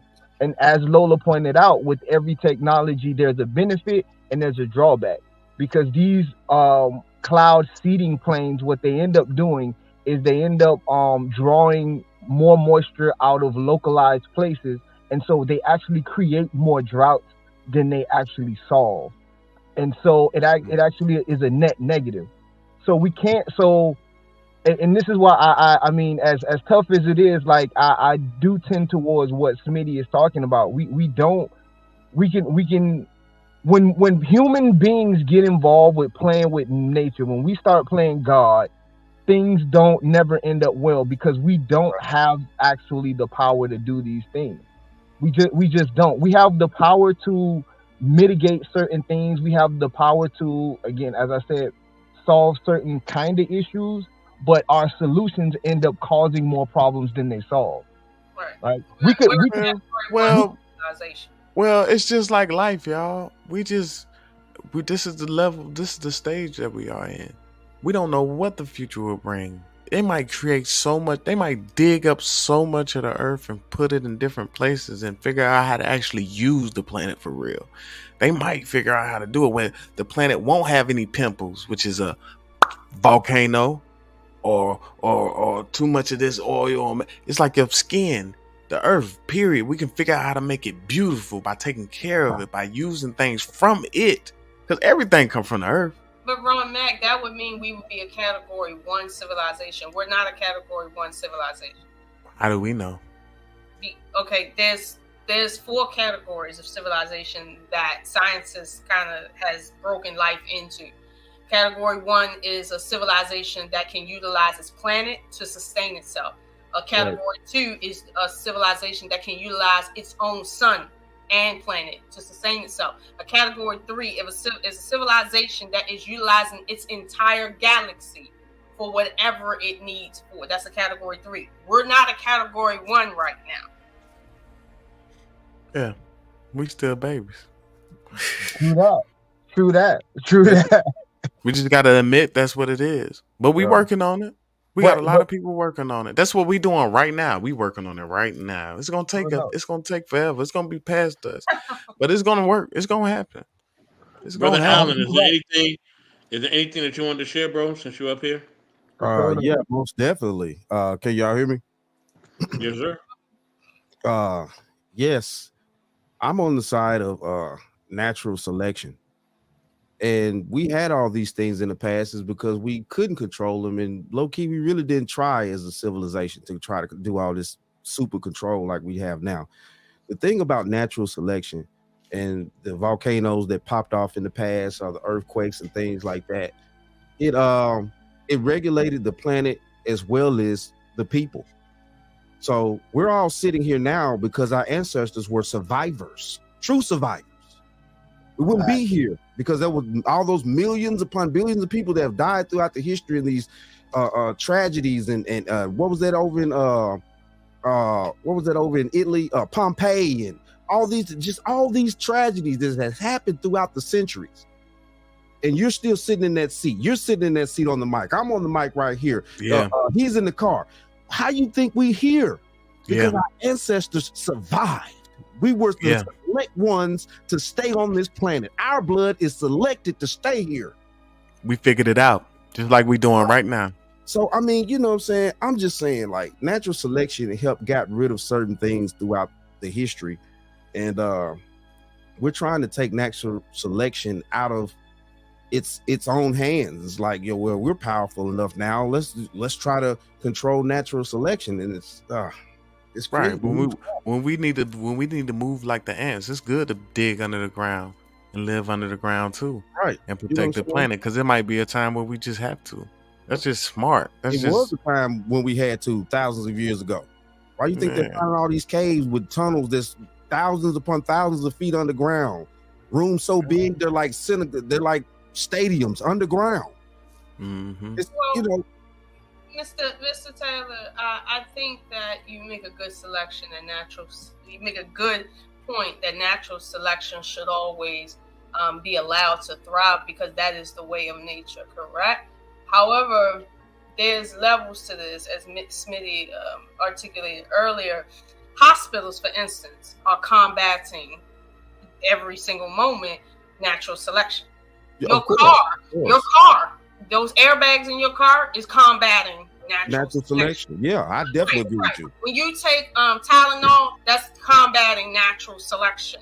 When your wife goes to the hospital and they give her medications to help ease her labor pain instead of letting her die in labor, which is what 1 in every 3 women should do, that is called controlling natural selection. We can't say we want to live and then say, well, we want nature to just do what it do sometimes, which is clearing our house. It's like we got to get on one side of this argument and kind of stay there. And my thing is, natural selection is always going to be in our faces. Like it's always going to be there. We're not really going to stomp that out. However, we are a natural species that's trying to thrive on this planet. And the only way we can thrive on this planet is to do so by artificial means. That is the only way for us to thrive on this planet. And I definitely agree with you on that. You know, and we create not even just that. Real quick, I don't necessarily disagree with you. At the same time, but I just was like, you know, with natural selection, things are normally, you know, more workable that way. But I definitely agree with you. Yes, we want to do what we want to do on this planet, and of course, the majority of us do want to survive and thrive, and you know, keep passing on legacies and stuff. So it's a complicated situation that we're in. Listen, though, let me ask you this, Brother Allen. Now, this is where the whole natural selection part, I believe, gets really tricky. Mm-hmm. You believe in the word, right, my brother? Yes, of course. As do I. I do not claim Christianity, but I do believe that word. Now, you remember the story of King David, and you remember the story of what was his name right before him that ruled right before David? Saul. Why did Saul fail? Because what we call natural selection, he was told to eradicate everything down to the cattle and children. That's definitely true. And he didn't do it. And there was grave punishment because he did not follow the order, or said order of what we would call natural selection. I digress. My mic is muted. Rock out. You know what? That's a can of worms right there. So don't get me on that conversation, okay? Don't play Smitty on mine. He up here trying to like Marvin Gaye with his little hair. I'm just saying. No. Actually, sir, I'm the turban guy at your gas station, and you need to hurry up and buy. That's what you need to do. While I call the people's on. That's what you need to do. Oh no! If that law get passed, they gonna be able to shoot you.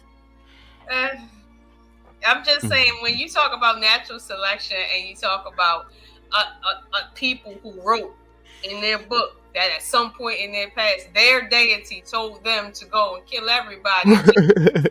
Meanwhile, we don't have no proof that this small group of people took over anything, let alone these kings existed. And we're going to call that natural selection? Like, if that's the case, then God told a lot of people to do a lot. That dude in Waco, Texas, God told him to do some stuff. Is that natural selection? So I'm just saying that, let's be clear, natural selection happens as natural things occur. Like, it just is. The strongest survive, right? I was mainly. However, warfare is really, I could argue warfare is unnatural to human beings, and it's an artificial thing we've kind of created for ourselves. So let me ask y'all this.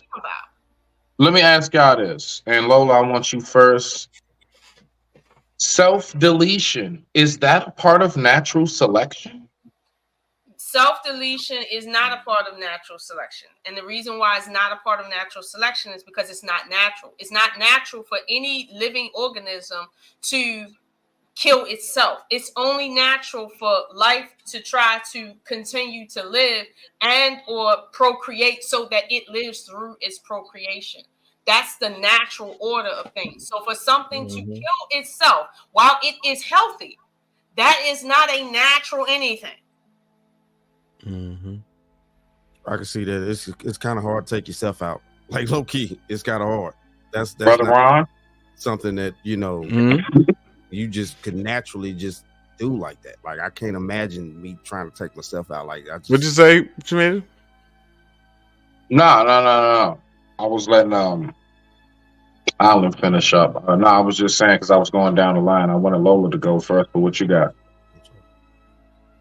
Self-deletion, is that part of natural selection?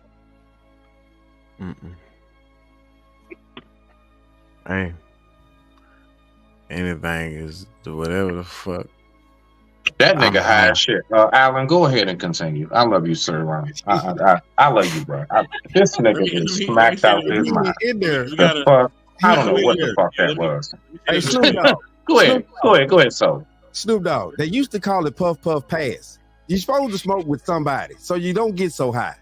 You ain't supposed to smoke alone unless you smoke with a joint. But this is the place to be at, though. We are in space right now, okay? All right, we are in Sector 9, okay? So that's okay. You're in the right place to be at, sir. Float the fuck along. That's right. Play with your peas and shit as you know what I'm saying, watch floats of water and shit that you never seen before. You're going to do that. I'm just eating, I'm feasting on cloud 9.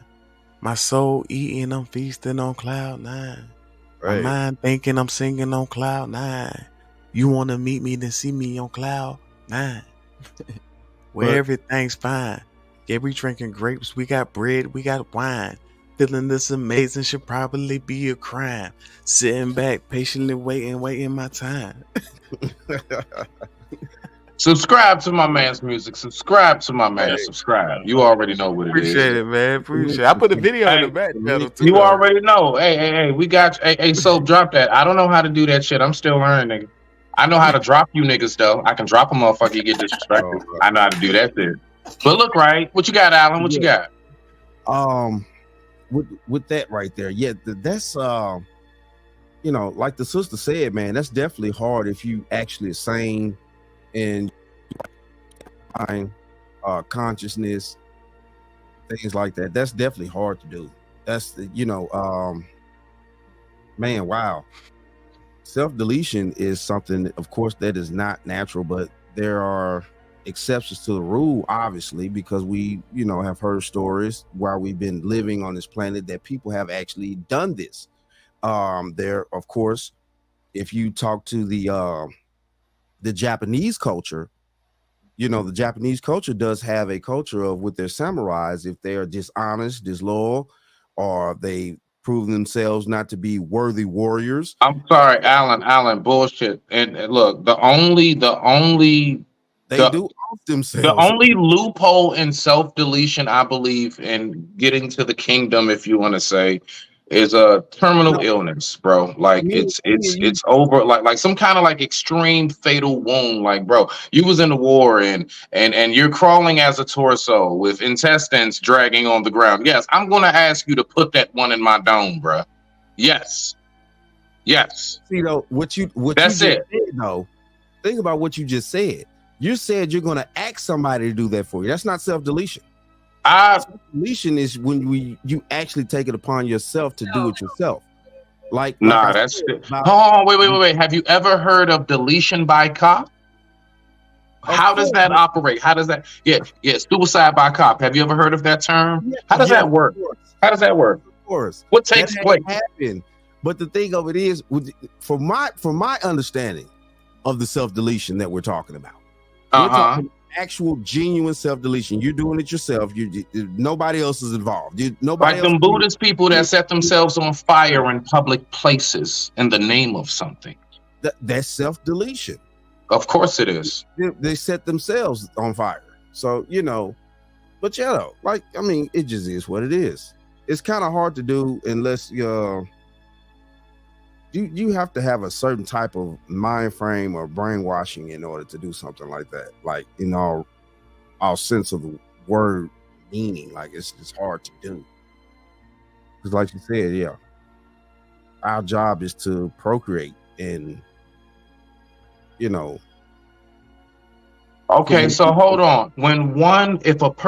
So those who procreate outside of their race and culture, are they going against natural selection?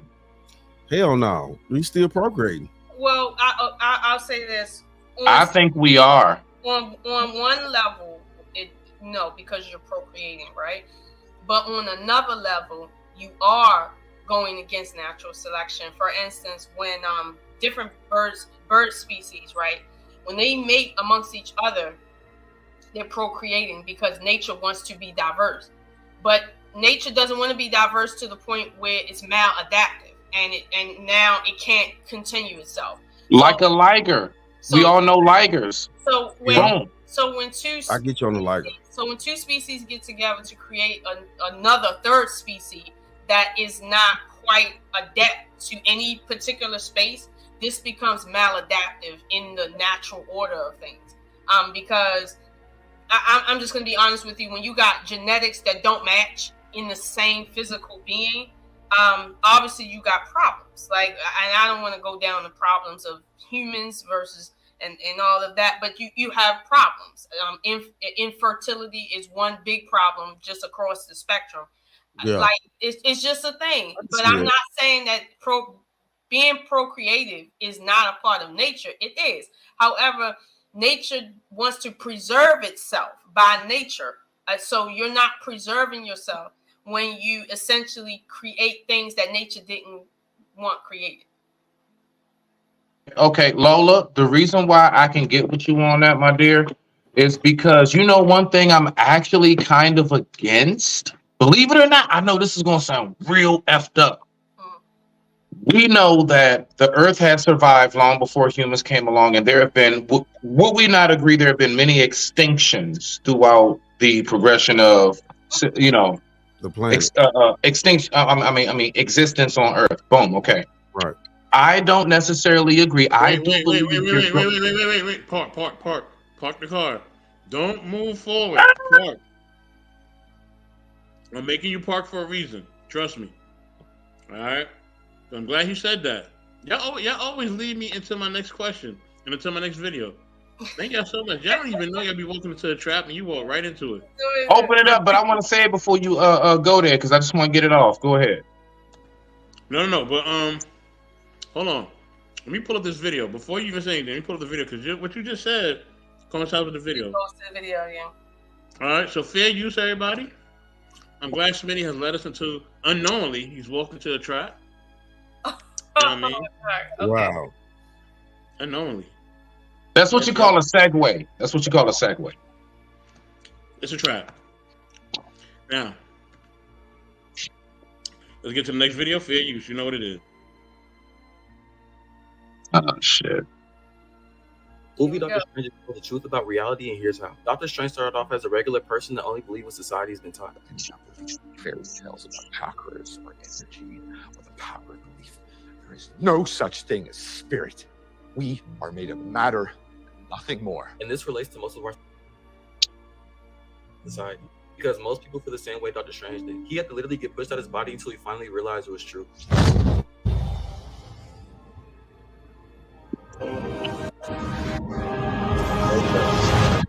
What did you just do to me? I pushed your ass form out of your physical. But even after that, he still couldn't let go of everything he's been taught. And this is how he got forced to learn the truth about reality. Open your eyes. You think you know how the world works? You think that this material universe is all there is?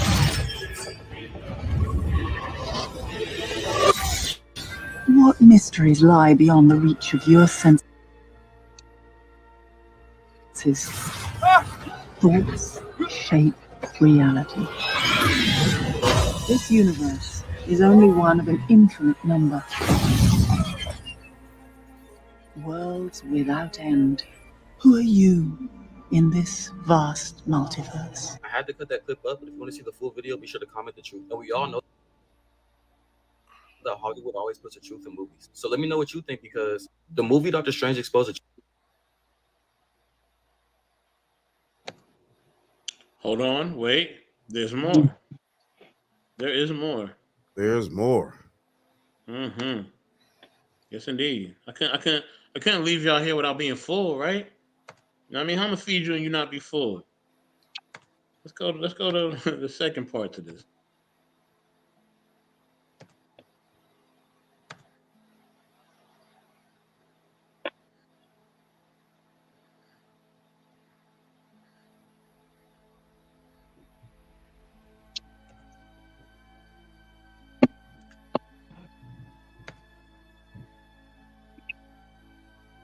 I got to keep in mind what all happened in the first one, so I'm gonna lose my train of thought. Mm-hmm. What you sipping on over there, young lady? Because you sure doing a lot of sipping. I'm celebrating Lent this year, and I'm sipping lemonade because I gave up Coca-Cola for Lent. Okay. Your eyes. You think you know how the world works? You think that this material universe is all there is?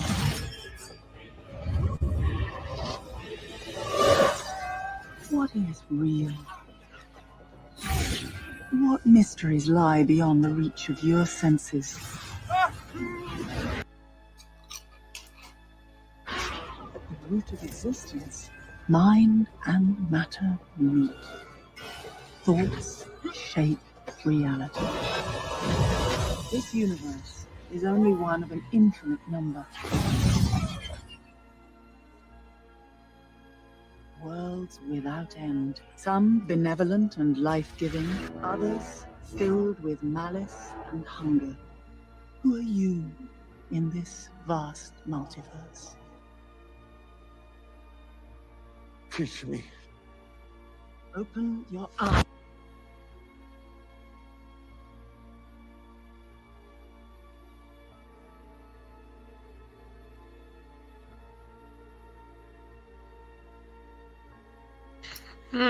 Thank you, Smitty. I appreciate you. I really do. I really, really do. Go ahead, Smitty. I know you want to go first. Okay. The original thing I wanted to say, that is long gone. I smoke too good a weed. So, okay. When it comes to this whole, like, the multiverse and all these things, I'm gonna be real honest with you. All right. There's no way, like, I'm not about to get all preachy and shit. You know what I'm saying? But it's no way for me to speak about this and not mention the spiritual aspect.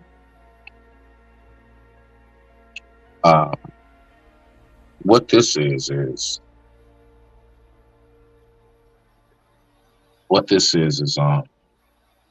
when you be hearing about these multiverses and all of this and endless possibilities and all these things, look, right? The fact is that's some bullshit. Why? Because, nigga, we can't even get to the bottom of the ocean. Nigga, we can't even travel through space yet. Fuck you mean endless possibilities, nigga. That shit shows us that at the stratosphere. Stop playing with me. So I'm just saying, as far as like, that is a distraction. Listen, the spiritual part of it is they got to tell you it's these endless possibilities. There are infinite universes and multi versions of you and all this other stuff, because honestly, that is to redirect your mind from knowing that there is only one. It's to get you to never think about that. It's to distract you. When it comes to that shit, honestly, me personally, I see and hear nothing but distractions. Okay? That is to get your mind to question whatever it may be that you read and or subscribe to. They get the little London, UK sounding bitch to get up on there and shit. She's sounding all super extra intelligent and genius. Like, cause there's something about that London accent. They won't get a motherfucker up there sounding like they from motherfucker, you know what I'm saying? Nigeria and shit. They ain't gonna have the African up there talking, saying that shit. You see what I'm saying? Even down to the voice that they choose to speak. It's all to direct your mind to be distracted.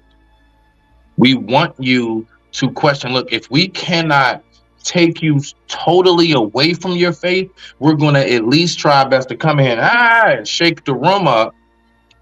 And hopefully we can at least get you to question. If we can get you to question, then maybe you'll go down what most of us know that is called the rabbit hole. Now, once we get you down the rabbit hole, that's it. Now you're in the world of infinite possibilities because you have discarded everything that you knew that actually kept you on solid ground. So I'm going to be real with you. I'm real careful with that type of shit. They throw it in real smooth. They throw multiverse. They throw it into places like Marvel and everywhere that we know that our kids will look at, us as older adults who is into those type of things. And I'll be really thinking about that shit, because I'm gonna tell you right now, as a comic book fiend fanatic, I got shit right back here right now, DC and Marvel. There was no real talk about a multiverse long ago. This is a new thing. Ever since, like, what was that? The Marvel with Thanos and all of that, the Endgame and all of that. You know, around that realm-ish time. I'll say within the last like 8 to 10 years of that. No, other than that, it was just the X-Men. That was it. Niggas died. Wasn't a whole bunch coming back and all this other shit. So I'm just saying, like, these things that I hear to land it is more than anything distractions. They don't want you to really hone in and focus on. Plus, even if it's not, let's take the ones who are not religious and or spiritual. They want to distract you from ever really honing and focusing on what your true potential could be. Look, the more you're focused on this, and that, and everything else, what we say, don't put too much on your plate. Why? Because you won't finish it. But I digress. My mic is muted. Rock out. Okay. Okay, so I'll say this. I think you're being a little harsh, and I don't think you're being fair. Smitty. What else am I? Oh my God. Okay, so let me say this. When you say that you want to speak to it from a spiritual perspective, that is just as highly controversial as this movie and this multiverse is. It's just both of them are things that take and stretch and bend the mind and reality that we know of. Okay, I'm being careful right now. So you can't put what you're thinking and believing in terms of spirituality over that, because it's just a different belief, honestly, at this point. But some people would say they could prove one or both, whatever the case may be. So that is where I would say, yeah, you're gonna have to reel that one back in. However, to move it forward, when the lady said endless possibilities, I think you may have took that to be something that she wasn't really trying to say. For instance, Doctor Strange came to her lair looking for a miracle. He was a doctor. He came there looking for a miracle. So that little stuff that he pulled, talking about this is only this and this, why are you there, sir? You there because in your subconscious mind, you know that there's something more than what your conscious mind is aware of. But and what he learned there is the endless possibilities in this reality. His hands, right? He thought he came there to heal his hands. He didn't come to that lair to get his hands healed. He came there to heal something much deeper than his hands. And you see what happened as a result. The endless possibilities of what happened with that. So at first it started out with a man with shaky hands. Then suddenly it went to everything else in the universe, and the hands meant nothing, but the hands are still shaking. So when she says endless possibilities, you have to put that into context, because although they're showing you abstract images, that is what is in your mind every night. All those images you see on the screen, we've all seen them in our dreams. That's all they're showing you, is that reality is one big mind that can bend reality as it pleases. You do that every night in this reality. So for you to say that that's some bullshit and endless possibilities, listen, right now, if I said be on a beach in the daytime right now, your thoughts move faster than light, and you just automatically saw what I just seen. That's just how powerful your mind is. So let's not say that all movies are bullshit. Let's not say that. Let's just say we have to take everything with a grain of salt. And in this case, we can take a little less salt with this one. And I'm not saying that they didn't do some creative licensing in this movie. They did. They really did. But to a large degree, they were really on some deeper stuff. I will say that. Yeah. Lola. Oh, now you clapping slow? Okay. Bravo, my dear. Bravo. Clapping slow. Okay. Okay, so look. All right, so let me ask you this. What person do you think has a better chance of reaching their true potential? The person that hones in on a craft that they're just naturally good at, or the person who just continuously throughout their life keep trying this career, that job, this trade, that hobby, this hobby? Okay, so Which one, Lola? okay, I'm gonna say in terms of being successful, Mhm. better chance at finding success in what you're already seated in doing. That's just the chance, like the entropy of it all. That's what that is. So I would argue the former versus the latter. However, there is an argument for the latter. I just don't think it's as strong as the former. Yeah. Okay, so now that we went around the fist to get to the thumb, which is fun. That's a fun game to play. I like going around the fist to get to the thumb. You agree with me that the person who hones in on their potential, truly, what they're naturally good at, and they master that will more than likely be the person to reach their full potential because they've chased their purpose, as opposed to being wandering. So let's take it back. So let's take it back to the multiverse. When I say that's some bullshit, not the movies, because I'm the first one. I was the main one talking about how the movies actually be showing us a lot of real shit. You see what I'm saying? I did say that. So I'm with you on that part.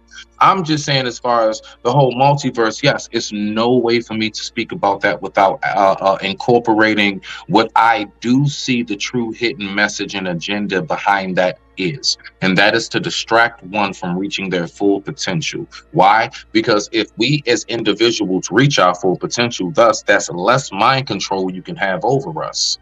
No, look at it from a different perspective.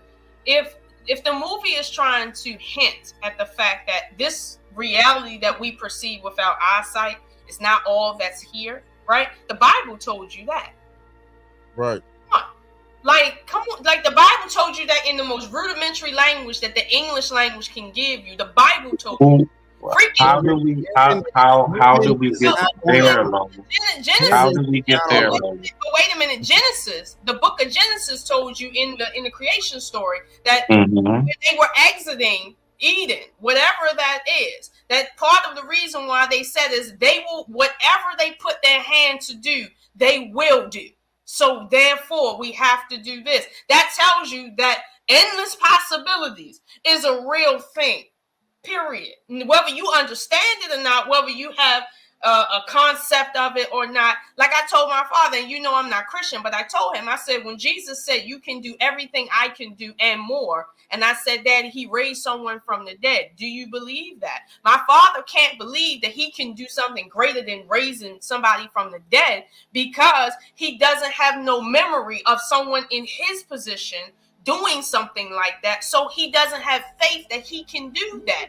That doesn't mean he doesn't like Jesus. It just means that his conscious mind is in the 3D reality, and when he watches movies like this, it opens him up to accepting more than just what's in front of him. It doesn't teach him anything about it, no, but it does open him up to more than just this little spectrum that we see, and that don't have anything to do with being distracted. It has everything to do with what the hell is really going on. Okay, so again, now. Hold on, I gotta run upstairs because you know I'm cooking right now. Go ahead, but I'm listening. All right. I'm just gonna say briefly. So all I'm saying is, to majority of what you're saying, there's no disagreement. What I'm making very, very clear is this.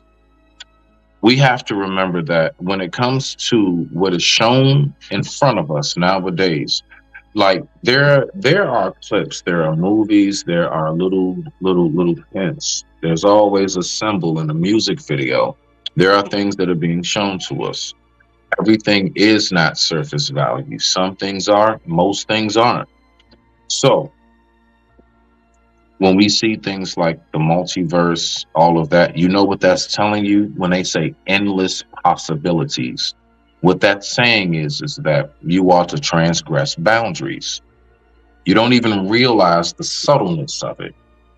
Okay, to say there are endless possibilities, that is basically to say that you can do anything. Now, to say that you can do anything, if we go back to the words of the enemy of man, the famous quote is, "Do as thy will." Now, I want us to pay attention to what they're showing us in these multiverses as an endless possibility. Endless possibility means no limits. Go back to the words of the enemy of man, "Do as thy will." There is a direct connection. But see, that's something, I get it. Most people aren't going to have that third eye open and or discernment. Now, what I'm making very clear when speaking of this is more so, they know that majority of folks are going to be able to be bamboozled and fooled and tricked. Most people will not be able to recognize what's really taking place in front of them. You know how they do? They mix it up real smooth. Some shit they'll be having looking real deep, just like these niggas we was talking about in these goddamn conscious spaces and stuff, talking all these huge words. Nigga, just say it in a simplified form. It's simple, right? Then we'll also have segments where it looked like something so simple. I mean, it could be a basic ass commercial, and you didn't even realize 1, 2, 3, 4, 5 symbols was just incorporated into that whole everything. You thought that was just a dude walking through some woods and he just breathed in deep. And they told no, you be surprised. You got to know where these messages come from. A lot of us don't. So that's really where I am with that more than anything. I'm not disagreeing with you on nothing that you're saying. The only thing I'm saying is my interpretation of when they speak about the multiverse and everything else, because I've been thinking about this for some time now. That shit is to distract you. The more things you think about, the less on one thing you can think of. You can't be really putting your all into, like, I've even asked, I forgot who it was, but with the whole polyamorous thing, right? Are you really able to give your full and the 100% of you when you have multiple partners? And the answer was no. The answer was no. No, I can't. But it's not about that. Okay, cool. I get the answer. Cool. So moving past that, my point is, the more you're focused on, the less you're going to be able to really hone in on one thing. And that even goes down to your spiritual and or religious outlook. You can't have a whole bunch of shit clogging your mind and got you thinking this, and that way. It will distract you. Thus, you never really reach the full potential of where you should and which it is and what you subscribe to. But I digress. My mic is muted. Rock out, Lola. I mean, I would ask what potential you got to go to that you can't think about more than one thing at a time and focus on more than one thing in your life. But never mind. I think I made my point. Shots fired. Shots fired. Keep going. Keep going. Keep going. Hold on. Do I need to hit the button? Do I need to hit No. the button? No. I love a good draw at high noon. I love a good draw at high. I'm talking about this button right here. Shots fired! Shots fired! I'm just saying. So listen. Y'all is too Ward Patrick. Nah, I'm just one of them niggas you can't get shit by. Like, yeah. My baby mother, look, the mother of my child, she hate that shit. You can't get shit by me. I don't know. I pick it up. I smell it. It reeks off the pores. It's like that drop of blood in the water.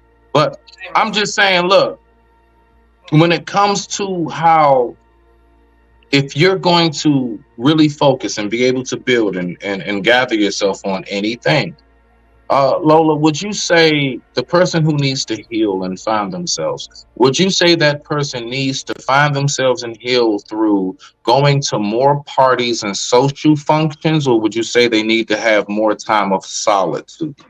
Just curious. I'm not going to argue either, because neither. Now we're not going to argue either. No, I'm not going to argue either, because just because you're alone doesn't mean you're building on anything. That's not what that means.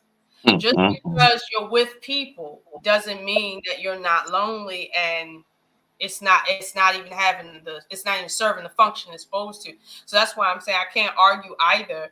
But I can say that there's times when you should be alone. There's times when you should be at festivals. We're human beings. That's what we do. But everything comes in degrees. So, I want to say this. You can't listen to spirit if your mind is jumbled with noise. You can't. So you do need solitude. However, the whole reason why you go inward is so that you can come out and be in with people. Like, that's the whole reason for it. So what you just said, Lola, is something that what we call has levels to this shit. And the levels, as in the steps to it, is you need that time of solitude first. Don't women say all the time, boy, you need to go off and heal before you think to go and date? Don't they say that you need to go ahead and get your career and your finances in order before you think about dating? You don't put the cart before the horse, correct? That's not what they really say. They say dark night of the soul. Now that's not what they really say. That's not what they say. Now that's not what they really say. They use the term dark night of the soul. But go ahead. You were cute. Nah. We on sub tonight. I'm with you. That was cute how you said it. Yeah. Nah. I mean, touche on your half. Touche on your half, my dear. Touche. Lola, please do get.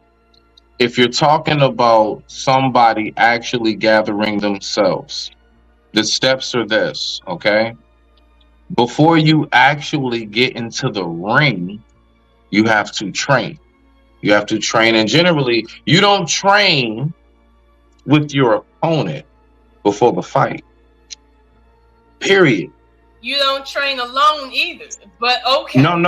Hold tight. Oh, no. Hold tight. Because I'm getting to that part of it. Okay. And those around you, like your coach and those whoever's holding the bag and stuff, everything is geared towards you getting into that space of yourself. You need to be able, because the fact is, you know what? Although that person's holding the bag, nobody's holding your elbow as you're throwing that jab. You're doing all of these things yourself. Correct. Okay, so that aspect of you doing whatever it is that you're doing yourself, that's the part that you need to take with you into the ring. You don't go into the ring, get your ass whooped, and then be like, you know what, I think I need to train on Monday morning. No, that's not how that works. Okay? I get it, Smitty, but here's the thing. We're not being rock out, Lola. We're not being distracted from going inward and having quiet time because somebody alerts us to a deeper reality that we wasn't aware of. We're not being distracted by that. Lola, that's worded beautiful, but that's totally kind of asinine for what it is I'm saying. Listen, sis. What I'm saying is that it is. That passive aggression on you don't even look right. I'm just saying I got that same shit you got. That's all. I got that same shit you got. I got cousins and aunts like you, shorty. I got cousins and aunts like you. I'm used to this shit. Okay. Listen, what I'm saying is that if you're going, Lola, let me ask you this. If you yourself were to go ahead and say, you know what, I need to get my shit together, which I'm pretty sure at your age and all of us, for the most part, we've all had that period in time, right? So if you're going to get your shit together, Lola, let me ask you this. What would be like the first things you do? I'm just curious. I don't know. You may have something to totally counter everything I'm saying. But if you wanted to get your shit together, you're just coming out of a bad breakup and just losing your job. All in like the span of 90 days or some shit. Like, this is just not the fucking time.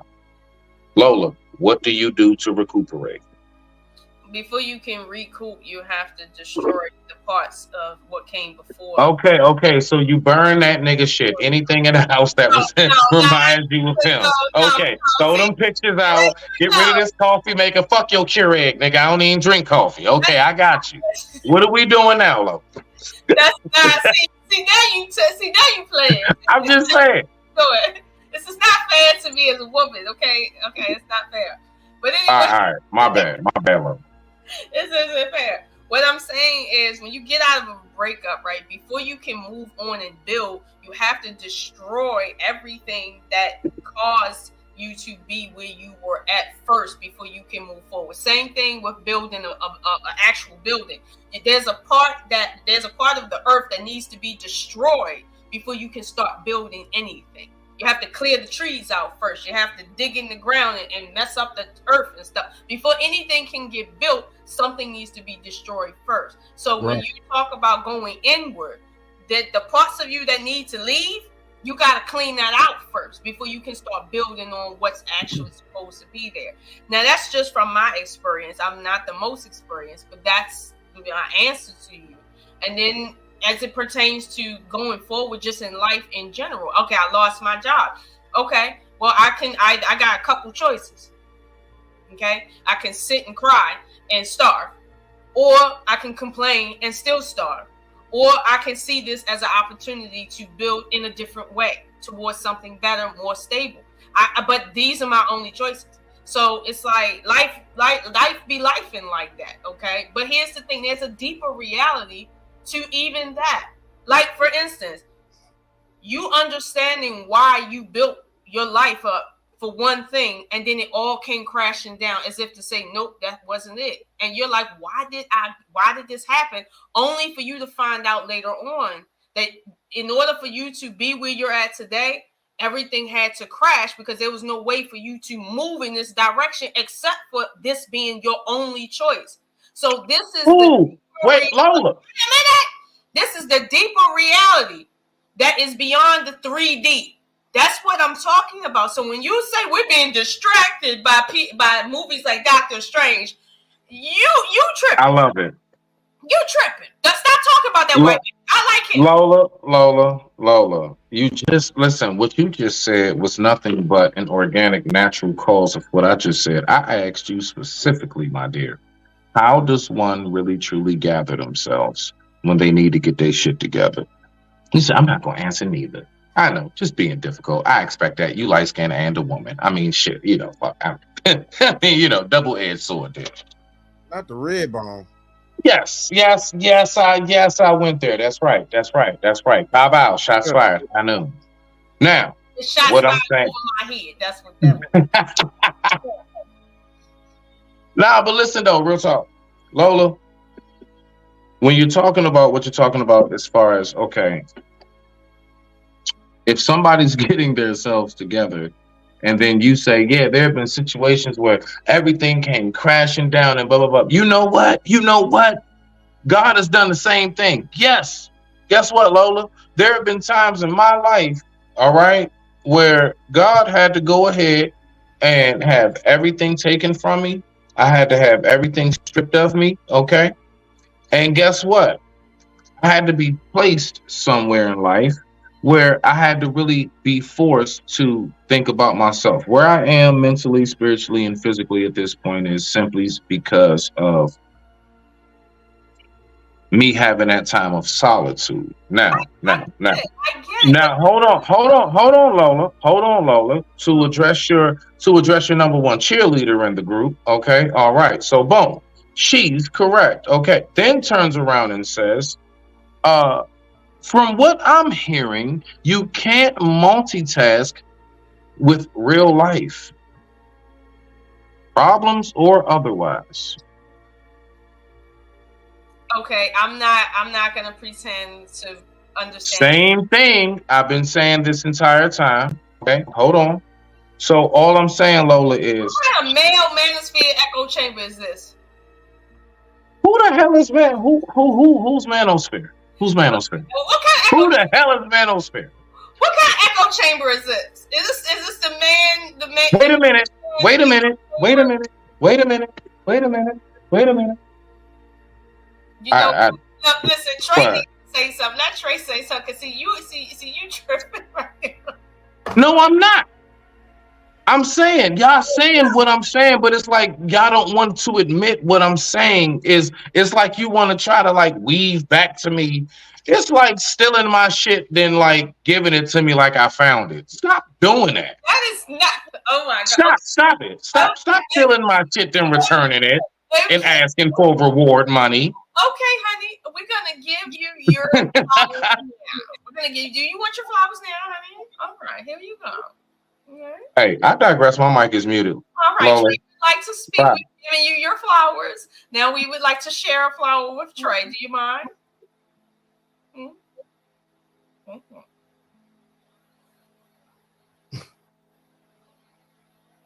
Hello, can you hear me? Yes, sir. Go ahead. What's up, everybody? How y'all doing? Listen, you see this wormhole behind me, man? What did I just walk into? What did I just walk into, man? So come on, just give me something that I can, because y'all ask these great, intriguing questions. So, what was talk about the universe and spirituality and. Well, no, we were discussing. He's making a statement that movies and films like Doctor Strange, like what we just saw, serves as a distraction to us, not an addition to our understanding of reality. And I'm saying that it's not a distraction. Like, we can walk and chew gum. Like, people can understand that there's more to reality than what's here in the 3D. And a lot of times it takes entertainment to give us that welcoming understanding versus reading it at the library. Like, more people have learned about the reality of the non-existent reality from movies than they have from physics books in college. I'm just saying. So listen, we're not learning and being distracted from our original purpose to go to work and die. Like, that's not what's happening here. But Smitty is trying to make a grander point, which to a degree I do agree with, but that's what we were discussing. You got some good points too, sis. I get to you. You know what I'm saying? But yeah. I'll talk to you later, nigga. Ain't that the uniqueness of the human mind? See how deep that's the uniqueness of the human mind. The human mind can go down these wormholes.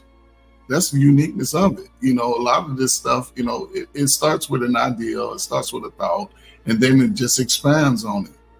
Your way of looking at this wormhole can be completely different than the way I look at it.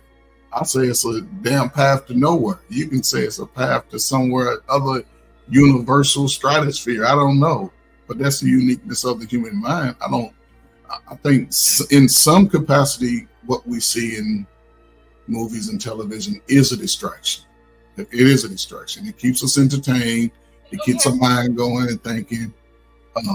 So yeah, in that capacity, but like you said, in some, it is a gateway to future events that will happen in our lives. Like, yeah, Trey, keep talking. I keep talking. I can hear you. I'm cooking at the same time, but keep talking. Well, what you cooking? First of all, I'm cooking lasagna. I gotta go check my bread. Yeah, go check your bread. I don't want your bread to burn. Then you be over talking making excuses. I can still hear you, but I don't want to distract you. With you burning your bread. Nah, don't fuck that Texas toast up. Don't you dare fuck that garlic bread up. Go and get that garlic bread. Okay. Let me go get my garlic bread. Okay, I can keep talking. I can hear you. I guess. But some things are a pathway to the future, though. Like flying cars and some of these futuristic movies that they come out with. I guess even like if you go back to Star Trek, they gave an idea of what the future would look like, because at some point everybody.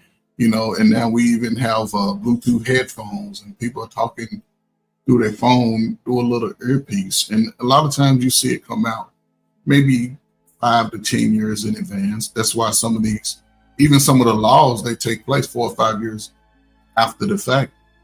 And, even I remember when there was a law passed that by a certain point, all cars will have to get over 13 miles per gallon. And now you see most cars, 20, 30, electric cars, they get 40, 50. I'm not sure, but, some things are a pathway to the future, but for the most part, it's all a distraction.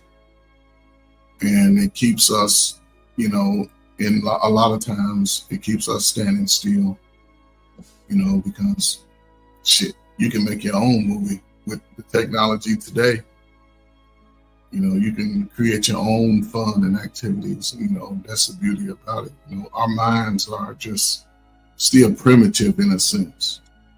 And, I think just it's important for the younger generation, to keep a free mind, focus on things outside of their normal everyday so they can grow to their full potential.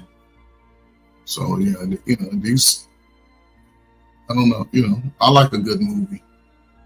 I like the Black Panther. I like some of these movies coming out with Planet of the Apes. I like those movies. Is that a prelude to the future? Who knows? But I've heard conversations that they say we come from apes anyway. So like, I don't know. We all got these big ass noses and these fat ass lips and these big ass. No, Uncle Ferg. If we came from monkeys, then there would be no monkeys now. No, period. I'm just saying. Listen, I didn't believe it. I was just like, what are y'all talking about? No, not us. But hey, right. So, yeah, I'm just saying that's the thing. Plus, about you know what's weird? You know what's weird? When they like, whenever they show the diagram of the monkey, they always show it. It goes monkey, like you said, wide ass nose, and then it morphs into like this straight hair, thin nose white man, and then somehow or another we came after that. It's just weird. It's a weird order. See, that's what I'm saying, though. Those are things that they put out there for the human mind to expand on. Really quick, when I was in college, a lot of that stuff opened my mind when I had to read H.G. Wells. H.G. Wells was dabbing into this like futuristic life of where we are today, 2020 and 2000s and beyond and stuff. And he was talking about how the mind, if you can think it, then you can create it. So the fact that we've thought about stuff and we talked about stuff, and in somebody's mind, they're in the process of creating it. So just to see, you know, I don't know what the future holds. All right, so hold on. Let me ask you this, Uncle Ferg, and everybody on the panel. When they're talking about, like, for example, there is a lot of talk about people back once upon a time could do like real magic, all of that. Like, what we would say magic, because anybody who knows about magic knows there's a magic that ends with a G, then there's a magic that ends with the letter K. And the letter K is the real shit, if you know, right? You're talking about voodoo and a lot of other ancient. That's the real shit, if like you know. Yeah. The one that ends with the G, that's like, oh, pick a card, any card. That's Disney. So, come on now. So my point is, when it comes to like, I guess, like, let's say, okay, so Uncle Ferg, the last thing that you were saying was what? What's the last thing you were saying? You'll see where I'm at. I'm lost. About the apes? Yes. Okay. Yes. Like, so the Planet of the Apes movie, what they're showing us, okay? You have magic. You have those who are going to show us things. And honestly, they're going to be some of it that is actually real. Planet of the Apes, no. That is something that is entertainment. So that will be magic with the G. Okay, magic with the K. That will be something closer to maybe like Independence Day and or 2012. Those movies. Believe it or not. That's like closer, right? So it just all depends on in which direction we're going and with that. So I mean, everything that we even discuss about future and things that are unknown, it's all a scientific guess anyway. Nobody knows what 1,000 years entails for the human race. Nobody knows what technology is going to be able to do in that time. We're just for now, we're just trying to capitalize on this space today. Nobody even thought about AI. 20 years ago, we was worrying about the fucking world ending. Everybody was buying potted meat and bottled water before, 2000. I believe that technology works like new TV series, like a new TV series in the sense of, got you, Lola. It works like new TV series. So like when a new TV series comes out, that grand opening episode you see, they don't do that, and then after that, all right, y'all. So what we gonna do for the next episode? No, they already have 14. They probably already got like the first season or two already done, right? And they're just showing you episode by episode, and I believe that it works in the same way. You see, it's just something that we're kind of like giving to, just kind of piece by piece. Okay, so what is the I know you got me way out in space right now, but Did you extra butter the garlic bread? Did you flip them? no, I didn't flip it. It was in the oven. You should always flip them. Rock out low. I can't see. There you go. See y'all just see y'all. Oh, it's okay. Mr. Bass, did you have another video for us to critique? Because this young man on the video seems to be talking about a lot of things. I noticed that he seems to have a lot of questions and stuff.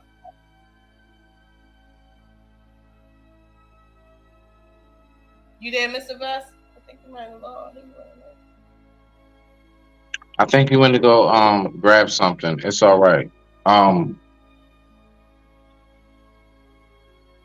Ferg, if you were able to, like, for example, right? If you were able to, I am back. I just stepped to the laboratory, but what was that, Lola? No, I was saying, did you have enough? Rock out, nigga. No. That was actually all the curriculum. But go ahead. Oh, okay. I just wanted to be clear because see, I was listening to Smitty, and of course, Smitty was taking us into the rabbit hole that he says he don't want me taking people in. But it's all right. It's all right. I definitely can hear you just because I'm not calmed down. We're definitely in the rabbit hole now. And if we want to go deeper off in the rabbit hole, let's talk about the ancient Sumerians and the Anunnaki. Now, if you want to go there. Okay. Which were people who went directly against natural selection. Okay, all those bodies rolling down them steps with hearts in their hand. That is not natural selection. That right there is a shortage of food. Okay. Hold on, Smith. Which one you talking about? What? Well, from the Egyptians to the Mayans, when you're talking about the Anunnaki days, I know about that. You know, the Anunnaki is supposed to be like even I forgot what's the figure name. It's supposed to be really, really huge, and he's holding a lion, and he makes the lion look like a person holding a kitten. I get it. I know. Wait a minute, hold on, stop. You talking What? about No, yeah, he's supposed to be part of the Anunnakis. Yeah, he You're was. talking about Gilgamesh, and he's not an Anunnaki, okay? He was during that time that they was talking about, not him. Listen, he's during that time when he was talking about like the whole the Anunnaki shit. He's during that time. He's during that time. I'm telling you, he's during that time. You can look it up. They talk about the Anunnakis a lot during his period. Okay. The Anunnaki. Yes, the encounters and all of that shit. Yeah, during that time. He's He's just the only figure I know because I didn't know. I'm not a history buff like that, but. Because it seemed like they had a reign of over 500,000 years, and that's one person. So I want to know where do he fit at on the spectrum. But all right, I'm just saying. You know what, Lola? We're talking about erased history. You know what, Lola? What needs to be done is we need to raid the Vatican because the Vatican has all the information we'll ever need. I guarantee you. Well, okay. Okay. I give you that if we did do that, we probably would come up with a lot of things. However, keep in mind that the Vatican might be a building, but according to all governments, it is an unclaimed, let's say unclaimed country. They have their own licenses. They're their own country. They're their own country. At that building, that's a whole nother country. So it's fortified, and you can't run up in that joint, or else it's an act of war. Why you think they did that all those thousands of years ago? Made that a country within a country? Mm-hmm. That's primarily because of the catacombs. Why? Underneath the Vatican is the catacombs, and it's an endless. It's a library, right? But it's not the only source of information. It's just a library that obviously But has. it's the biggest library that we had on this planet since the Library of Alexander. This is true. This is true. But I'm gonna say this: as much as we can probably find in that library, we might not find much that we don't already know. I think we will find a hell of a whole lot more, and plus, and that's been the whole problem. They worship a black deity. Since one thing they don't tell you. That's one thing too. That's one thing too. That's a real thing. No, it's a real thing. We know that though. We didn't crash into the Vatican, but we know that part. Yeah, they worship a black deity, and it's never seen. They just show you Mary. They just show you that Mary shit. But wait a minute, if you haven't been at the Vatican nor crashed down in the basement where all the books are at, how do you know? This is what I'm saying. We know more than what we give ourselves credit for. Well, I mean, information's out there, Lola. I mean, we are in the age of technology and information. So, these things, now the details of what's down there, super details. No, I do believe you gotta have access to it. You gotta be on like bare minimum tour or some shit. You need that onion for that. But I'm sure. But here's the thing. Real talk. Do you really care if you found out through at the library there that Nah. It's nothing. There's nothing in your library that's going to tell you anything of significance. Okay. You're gonna get your basic bullshit. Okay, so the basic bullshit. So here's my thing. Why are we raiding the Vatican? Because folks, listen, it's just like trying to find Gilgamesh. Yeah. Boom. Thank you, Soap. There you go. What he said. What did he say? What did he say? We're trying to find Gilgamesh.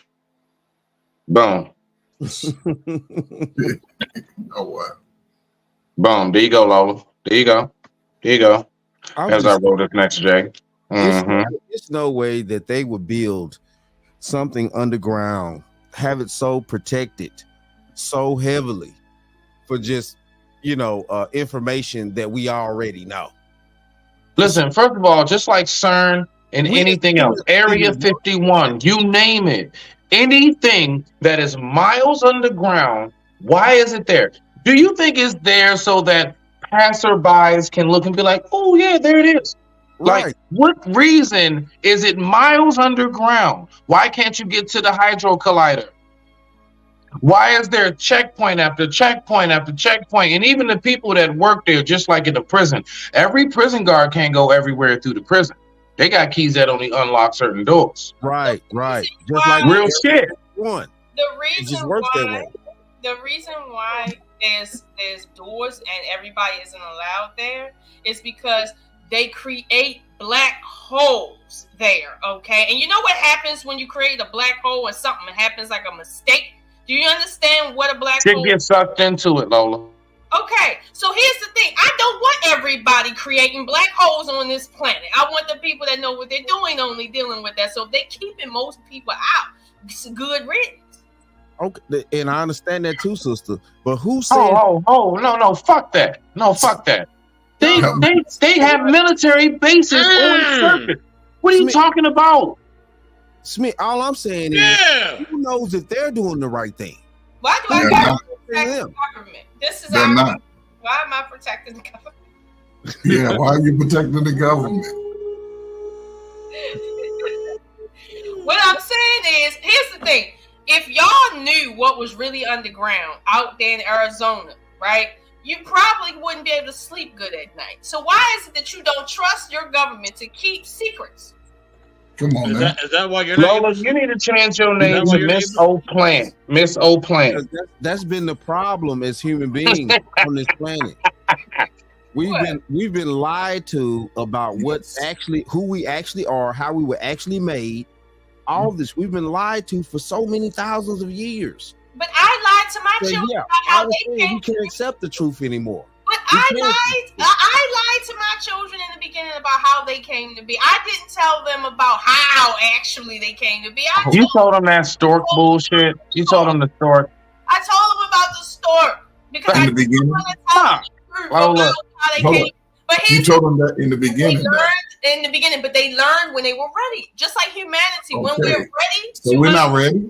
Right, We're not ready. We're not Hold ready. on, hold on. You mean tell me black people we are accepting to be subjugated in this dinosphere fucking for the next thousands of years? We're not We're ready. getting dumber and dumber and slower and slower.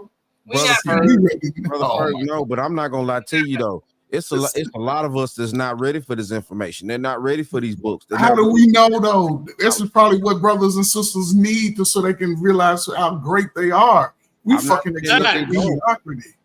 I'm not saying that they don't, but it will be such a culture shock that it will start, a serious problem. Like, Well, I'd rather have the culture shock because right now we're in a culture of dysfunction. Give me the culture shock. I don't care. Culture shock. The hell with it. A culture shock would mean. I'm with OG Ferg on that one. I'm with him on Man, that give me one. the culture shock, man. Don't. So we saying we're gonna let them stay in power. You're saying that as an individual that I want the culture shock, but as a community, can we afford a culture shock? Yeah. We can't afford shit now. Why not take it? What else we got to lose? So you just saying well, just get down. What else how can we get any lower than we are today? Oh, it gets lower, sir. It gets lower than where we're at right now. And I'm not trying to. I'm not gonna live out my life watching y'all asses go down the drain. I can't do that. Sir, we will go Hey, down the you drain. talking about liberation.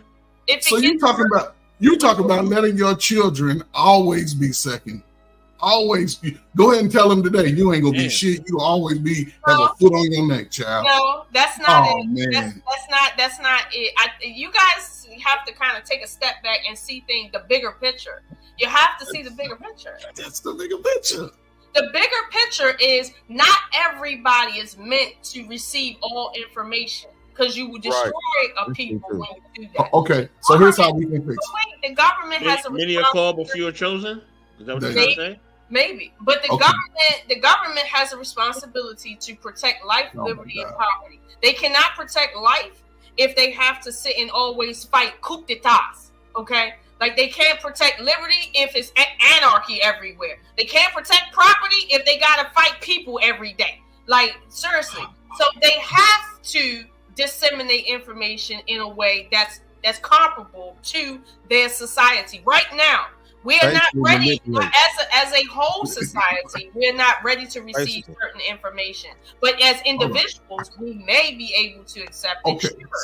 Right.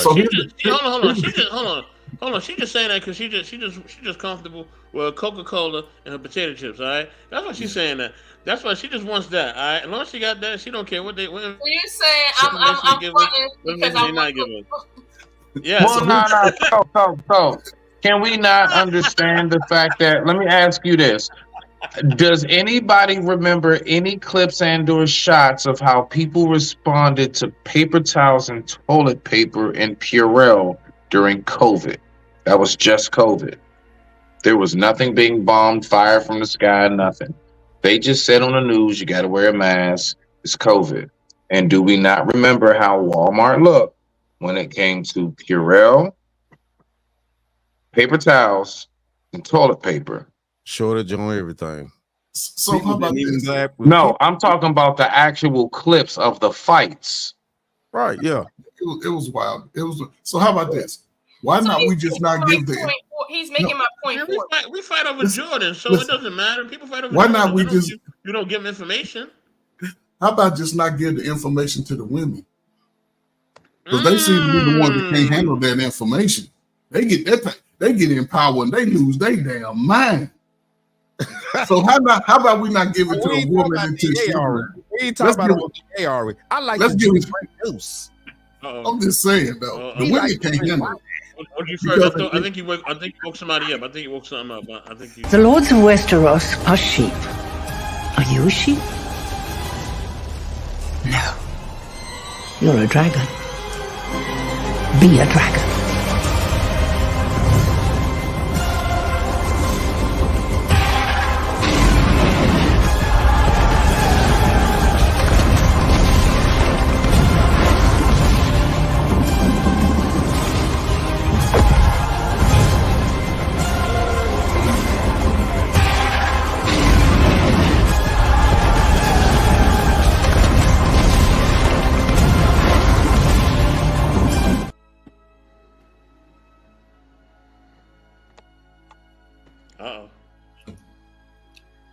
listen. Okay. My God. My God. Let me help you.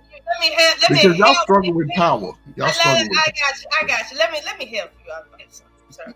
You remember a guy named Saul in the Bible? Yes, Lola. We spoke about him earlier. Right. Now you remember he was told to kill people, right? You remember that? Eradicate, yes. Delete, yes. You remember Delete. he was told to kill all of the witches and Delete, yes. Eradicate. Remember? Delete, yes. Okay. Yeah. And you remember what he actually did, right? He spared. No, he didn't spare. He did kill witches, but he spared the one that did certain things for him, right? Right. Right. Now, why do you think a logical He spared. Right. Why do you think a logical man heard God tell him to kill witches and he felt like, nah, I can't do that. They worth too much to me. I can't kill these women, folks. And if I do, I'm going to save at least one of them and shit. Because I need them and shit. So why do you think that somebody turned God down to save a witch, i.e. a woman? Why do you think that is? Sorry. Because the physical was stronger than what was the true purpose. You think they were derailed from their purpose. Their purpose was supposed to be television. You think all the witches were good-looking women? You know what? I've only seen them in Oz, and that has been ugly. Yes. I'm just saying. I don't know, Lola. I'm just fucking with you, sis. Treyford, let me tell you something, right? When it comes to women not being able to handle the truth, you're going to have to qualify that based on history. Because as it stands so far, the Vatican's controlled by men against men, not women. Women can't have Lola. Why are we going back there? Women can't have it. So you saying women can? Why are we going back there? I'm just saying what history says. History says the Vatican. What are you talking about? Niggas got plenty of history from being in malls. Wait a minute, stop. See, y'all don't want to hear the truth. The Vatican was built by men for men to keep information from men. But you're saying it's the women that's the problem. Really? Listen, I didn't say women can't handle the truth. It's the women that was the problem, I said the power. You on your own, Uncle Ferg. You on your own. Matter of fact, nigga, here. I said women can't get your ass over there. And fuck that. The women can't handle the power. When a woman's put in a power position, that's when they struggle. Let me tell you something, okay? See, you think power is the actual position where everybody votes for and acknowledges as power. You think the presidency is power, don't you? No, you think the president is the power. You think Congress is the power, don't you too? You really think you don't really understand where the true power lies at, which is in the background where you'll never see them, but they'll have all the influence, and that's where the real power sits at, because the ones in the front are puppets, right? So when you say women can't handle power, all we have right now is history to show us that men are the ones that are manipulated and the ones that can't handle shit, okay? That's all we have. Who are we manipulated by? Other men. Women. No, you were not. No, you were not. You're not manipulated. I think he's referring to the apple, if I'm not mistaken. No, we always there was no apple, and that's another thing. There was no apple in the Bible, but you got men talking about apples because they can get manipulated so easily, right? So keep on talking about apples, sir. Okay, go ahead. A woman. This woman has searched the Bible, and this woman don't find it. I think what Trey is trying to actually imply here. This is our motivation. Our motivation as men is to protect and provide. And by protecting and providing through the mass scale of life, basically is protecting and providing for women and children. So now by doing so, that empowers us to want to do all these things. We scramble, we build huts, we build this and that. We go out and plow land, we gather resources, this and that, woo to woo. How we're not manipulated by the woman when at the end of the day, we do everything for the woman and the children. That's the whole point of the purpose of providing and protecting.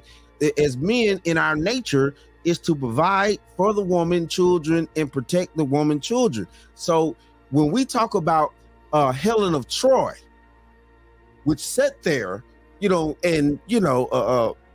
was allegedly so beautiful, we'll never really know, But the thing of it is, though, that young man was driven by his lust of whatever to do for this woman. He took her into his kingdom, provided protective for her, which started a whole fucking war, overtaking another man's wife. Now, women have always been the puppet master in the game of men amongst each other. We go out and conquer other lands for the women, for them to have more space. Okay, Mr. Taylor, I don't think anyone is disagreeing with you that men go out and fight and pillage and all that other stuff that you're talking about. Okay, I don't think anybody's disagreeing with that. All right, what we're trying to understand is what Mr. Ferg said, which was power shouldn't be given to women. Now, I'm arguing that true power is what we call soft power. That's a power that you cannot see, but it influences hard power to its own will. That's the true power. Now, he wants to say, well, we shouldn't give power to the women when you're not in a position to give power, period. So that's why it doesn't matter what you say. At the end of the day, if what you're saying is true, that men do everything that they do for women, and women are the weaker vessels and shit like that, the real power is not in the hands of the muscles. It's in the hands of the ones that the muscles are working for. So I'm saying to you, you guys need to leave the word power out of your mouths. That's what you need to do. Oh, no. You talking about us on this level here? That'll never happen. I don't care what level you're on. You need to leave it. At the end of the day, okay. regardless of what. No, look at what's happening. Even though we do what we do, even though we do what we do for women. Look at what's happening in Europe right now. No. That Europe right now, everybody's worried about where the fuck is Kate. Even though they got a new king, they got a prince that's doing everything he's supposed to be doing, the country is worried that the country is going to hell. Why? Because haven't nobody seen Kate. Don't tell me that the power is in the hands of the king when people would not go to war if they don't find Kate. Okay? Stop it. Stop it. Leave the word power out your mouth. So, okay. Let's go on down this rabbit hole here. So now that you're saying that the power is technically on you, now the power to move things, which actually makes life work, is in your hands as women, things like that collectively, because we choose to provide and do things for you. No, you don't choose. No, it's still a choice. You're biologically wired to do so. It's still a choice, though. You're biologically wired to do so. Y'all were biologically wired to be helpmeets. We see how that's working out. Maybe we weren't. Maybe we weren't biologically wired to be. Oh, maybe we were. Maybe right. So every being has the option to change their motivation. Men have never changed their motivation until now.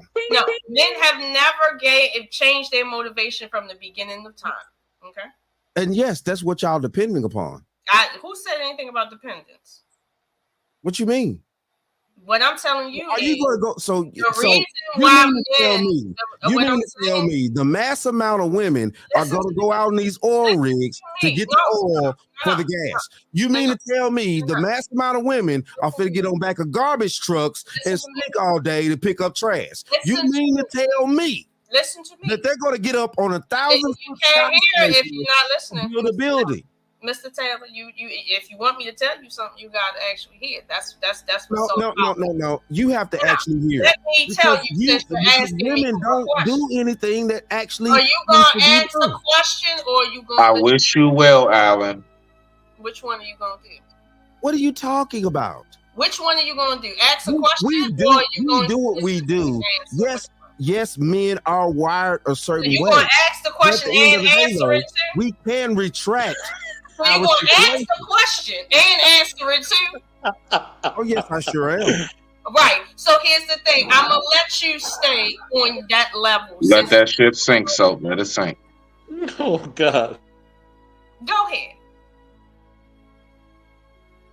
I mean, you no, asked the ma'am. question and Listen. answered. You should be the only one talking. No, ma'am. The thing of it is that everybody has their position in life. If No, God, women if don't God have a position. intended you, We don't have a if God position. intended for women to actually We don't have a position, sir. seriously run everything, We and don't have a seriously position. do this, We don't have a position, sir. how you don't have a position? We don't have one. We really don't. You go to a job, you have position. Everything is about position. No, we don't have it. I'm telling you, we really don't have a position. There's certain plants that don't even grow on certain sides of the world because that's not their position. Right, because we don't have that. We're just weak. We don't have that. No, I'm not saying that. Don't be condescending. No, we are weak, sir. You're the stronger one. That's why No, you control no, the world no, right no, now, because you're the stronger one, right? You're trying to carry it to where it's out the way, and that's not the case. Yeah, I'm telling you right now, women, we're stupid, we're dumb, and we don't need anything. I'm telling you right now. We do need each other, but the thing No, of it you is, don't though, need something as weak as a woman. You need something strong. That's what you. no. You don't need no weak woman. It's not a woman is not weak. No, go ahead. Y'all got the power. The power is for the strong. Y'all take that strong. Go ahead, take that. Okay, then, what do you consider power? No, you got it. Your definition of power is what it really is. Go ahead. So, men throughout these thousands of years that have went out and done things to expand life on this planet and stuff like that. Men expand life. Us women, we just sitting in the chicken coop. Men are the ones that's expanding life, not us. Go ahead. You the powerful one. I mean, like at the same time, okay. Why do you need us? We in the chicken coop doing How nothing. are women? In life, we're just being. How are women expanding life by You don't themselves? need us. You're the powerful one. Men don't need women. You're the powerful one. You don't need us. We don't serve no purpose here. Oh no! See, I ain't say all that now. Now you just carrying it overboard. Yeah, the power is in your hands because you're the I smart. never said women serve no purpose. No, you're I never smart. said that. You are smart, sir. That's why you're in power. Oh, really? Because you're intelligent. Yes. That's why you're in power, because you're intelligent. So you don't think that God would put a man in place to be intelligent enough? Yeah, your God put you in place of some shit. He really did. And that's why you're where you're at right now, because of your So God. all these thousands of years of history of men actually doing what we do as men. Mm-hmm. Whatever that is. Yeah. Whatever that is. Mm-hmm.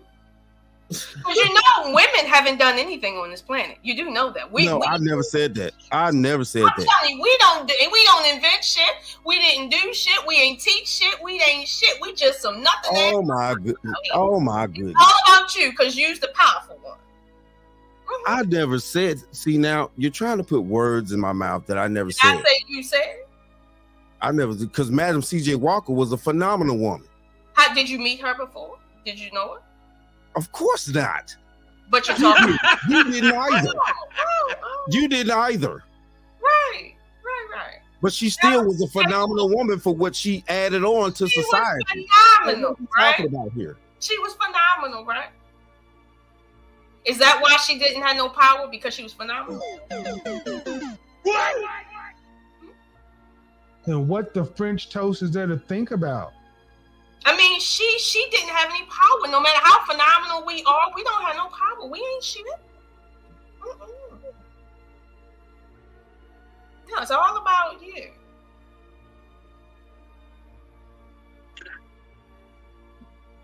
That's why. That's why. See what you do.